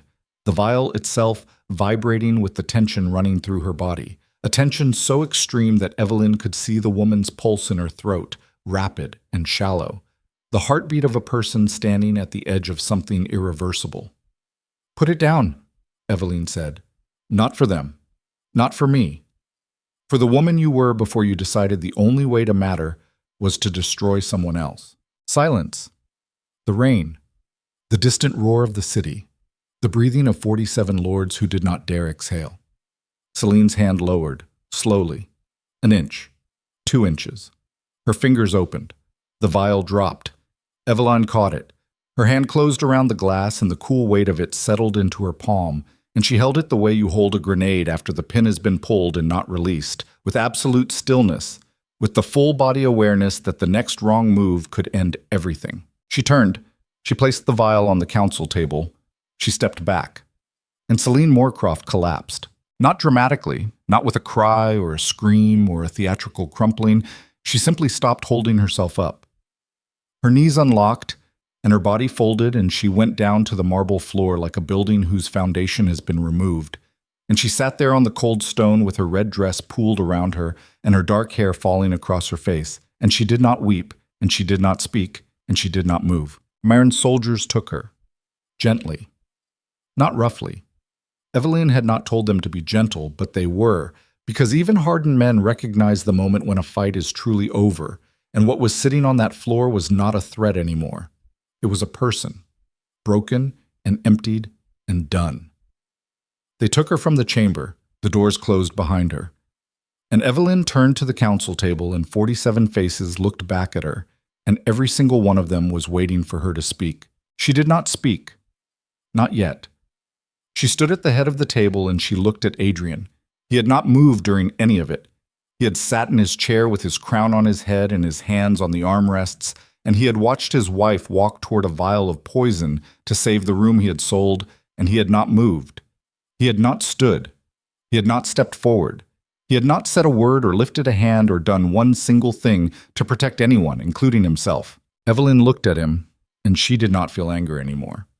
The anger had burned itself out somewhere between the dungeon and the river and the drainage shaft and the council chamber, consumed by its own heat until what remained was something quieter. Not forgiveness. She was not ready for forgiveness, and might never be, but something adjacent to it. The recognition that Adrian's failure was not the failure of a villain, but the failure of a man who had been given power. He was not built to carry and had spent his entire life collapsing under the weight of it so slowly that nobody noticed until the structure was already hollow. He had married her because she was strong. He had resented her because she was strong. He had turned to Celine because Celine made him feel powerful instead of small.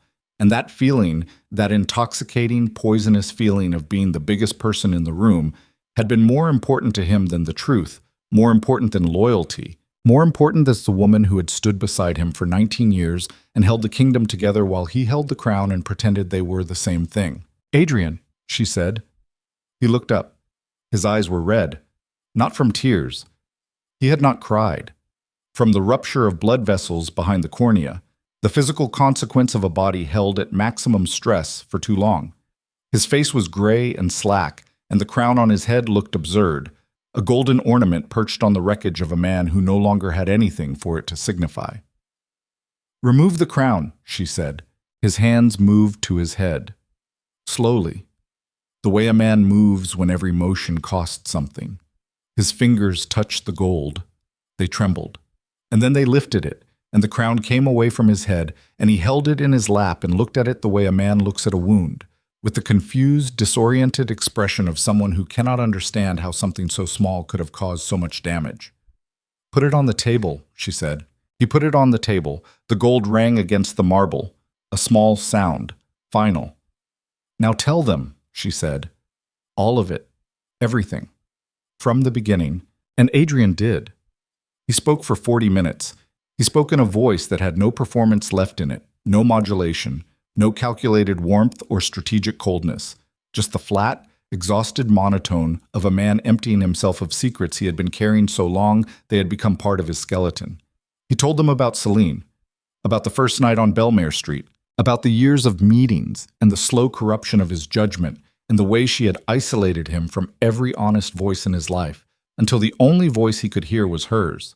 He told them about Voss, about the murder, about the order he gave to Commander Brack, standing in this very room, to ensure that Voss did not survive the night. He told them about the declaration, about signing it in Celine's chamber at midnight with her hand on his shoulder and her voice in his ear, and the absolute certainty that he was doing the right thing because she told him it was the right thing, and he had stopped trusting his own judgment years ago. He told them about Evelyn, about the arrest, about standing at the window of the council chamber while his wife was dragged to the dungeon and feeling nothing except relief that the problem had been solved, about visiting her in the cell and performing remorse he did not feel because she was useful again, and usefulness was the only value he knew how to assign to another human being. When he finished, the chamber was quiet. Not the tense, frightened quiet of before. Something different. The heavy, settling quiet that follows a confession. The quiet of a room full of people absorbing the weight of what they have heard and trying to find a place to put it. Lady Ashworth spoke first. "The council will need to vote on a course of action," she said. Her voice was steady. It had been steady for 81 years and would be steady for however many years she had left. "But before we vote, I want to say something to this room that I should have said years ago. We failed, every one of us. We watched a king disintegrate and we said nothing because saying something was dangerous and silence was comfortable. We watched a queen disappear and we accepted the story because accepting it was easier than questioning it. We are as responsible for what happened in this kingdom as the man sitting in that chair. And if we are going to rebuild, we start by admitting that." The vote took 2 hours. Evelyn did not participate. She stood at the window and watched the rain and listened to the arguments and the counter-arguments and the procedural disputes and the occasional raised voice. And she let the council do what councils do, which is arrive at the obvious conclusion through the most complicated route possible. The result was unanimous. Adrian was stripped of the crown. The declaration of regency was voided. Celine and her allies were to be arrested and tried. Grayson was removed from the council. The lords who had accepted Celine's payments were given the choice between public confession and imprisonment, and most of them chose confession because prison was the thing they feared most, which told Evelyn everything she needed to know about the kind of men they were. And the crown itself, the gold circle sitting on the marble table, was offered to the only person in the room who had earned it. Evelyn looked at the crown for a long time. She did not pick it up. Not yet. "I have conditions," she said. "Name them," Ashworth said. "The council becomes a true governing body, not advisory, legislative. The crown rules with the council, not above it. Any monarch can be removed by a 2/3 vote, no exceptions, no immunity. That limits the crown's authority significantly. That is the point. A crown without limits is a weapon, and I have spent the last 3 weeks watching what happens when that weapon is held by the wrong hands. I will not be the wrong hands. But I will build a system that survives even if the next person who holds this crown is." Agreed. What else? "An independent judiciary. Magistrates appointed by the council, not the crown. No citizen imprisoned without trial. No secret executions. No dungeons." She said the last word with a weight that made several lords flinch. And the military answers to a joint command. Crown and council together. No single person controls the army. Not me. Not anyone who comes after me. Ashworth studied her. Those blue eyes, ancient and sharp and seeing everything. You are proposing to take the throne and immediately give away half its power. I'm proposing to take the throne and make it worth holding. A throne that exists only to serve itself is a chair. I am not interested in chairs. The council voted again. Unanimous again. And Evelyn picked up the crown. It was lighter than she expected. Gold and gems and centuries of history, and it weighed almost nothing. She held it in her hands and she thought about the dungeon, about the dark and the wet and the smell and the silence and the slow grinding work of surviving when every external support has been stripped away, and the only thing holding you up is the structure inside you that nobody can see and nobody can take. She thought about Corwin's bread, about Marin's voice through the wall, about the map scratched on linen, about the small, stubborn, unglamorous acts of resistance that had kept her alive when the world had decided she was already dead. She put the crown on her head. It fit. The city learned the news that evening. The rain had stopped. The clouds broke late in the afternoon and the sun came through low and golden and hit the palace walls and the wet streets and everything shone. Evelyn appeared on the balcony above the main courtyard, and the sound that rose from the crowd below was not a cheer. It was something older and more primal, a sound that came from the gut and the chest and the throat, the sound of a people who had been afraid for a long time and had just been given permission to stop. She did not give a speech. She stood on the balcony and looked at them, and they looked at her, and that was enough. The words would come later. The policies and the reforms and the difficult, unglamorous work of rebuilding a kingdom that had been hollowed out by corruption. All of that would come. But in this moment, in the golden late afternoon light, there was just a woman on a balcony and a city below her, and the simple, shattering fact that she was still alive. Adrian left the next morning. There was no ceremony, no formal exile. He could have been imprisoned. The council would have supported it. Evelyn overruled them, not out of mercy, out of the clear-eyed understanding that imprisoning Adrian would make him a martyr to the people who still supported the old way, and martyrs were more dangerous than free men.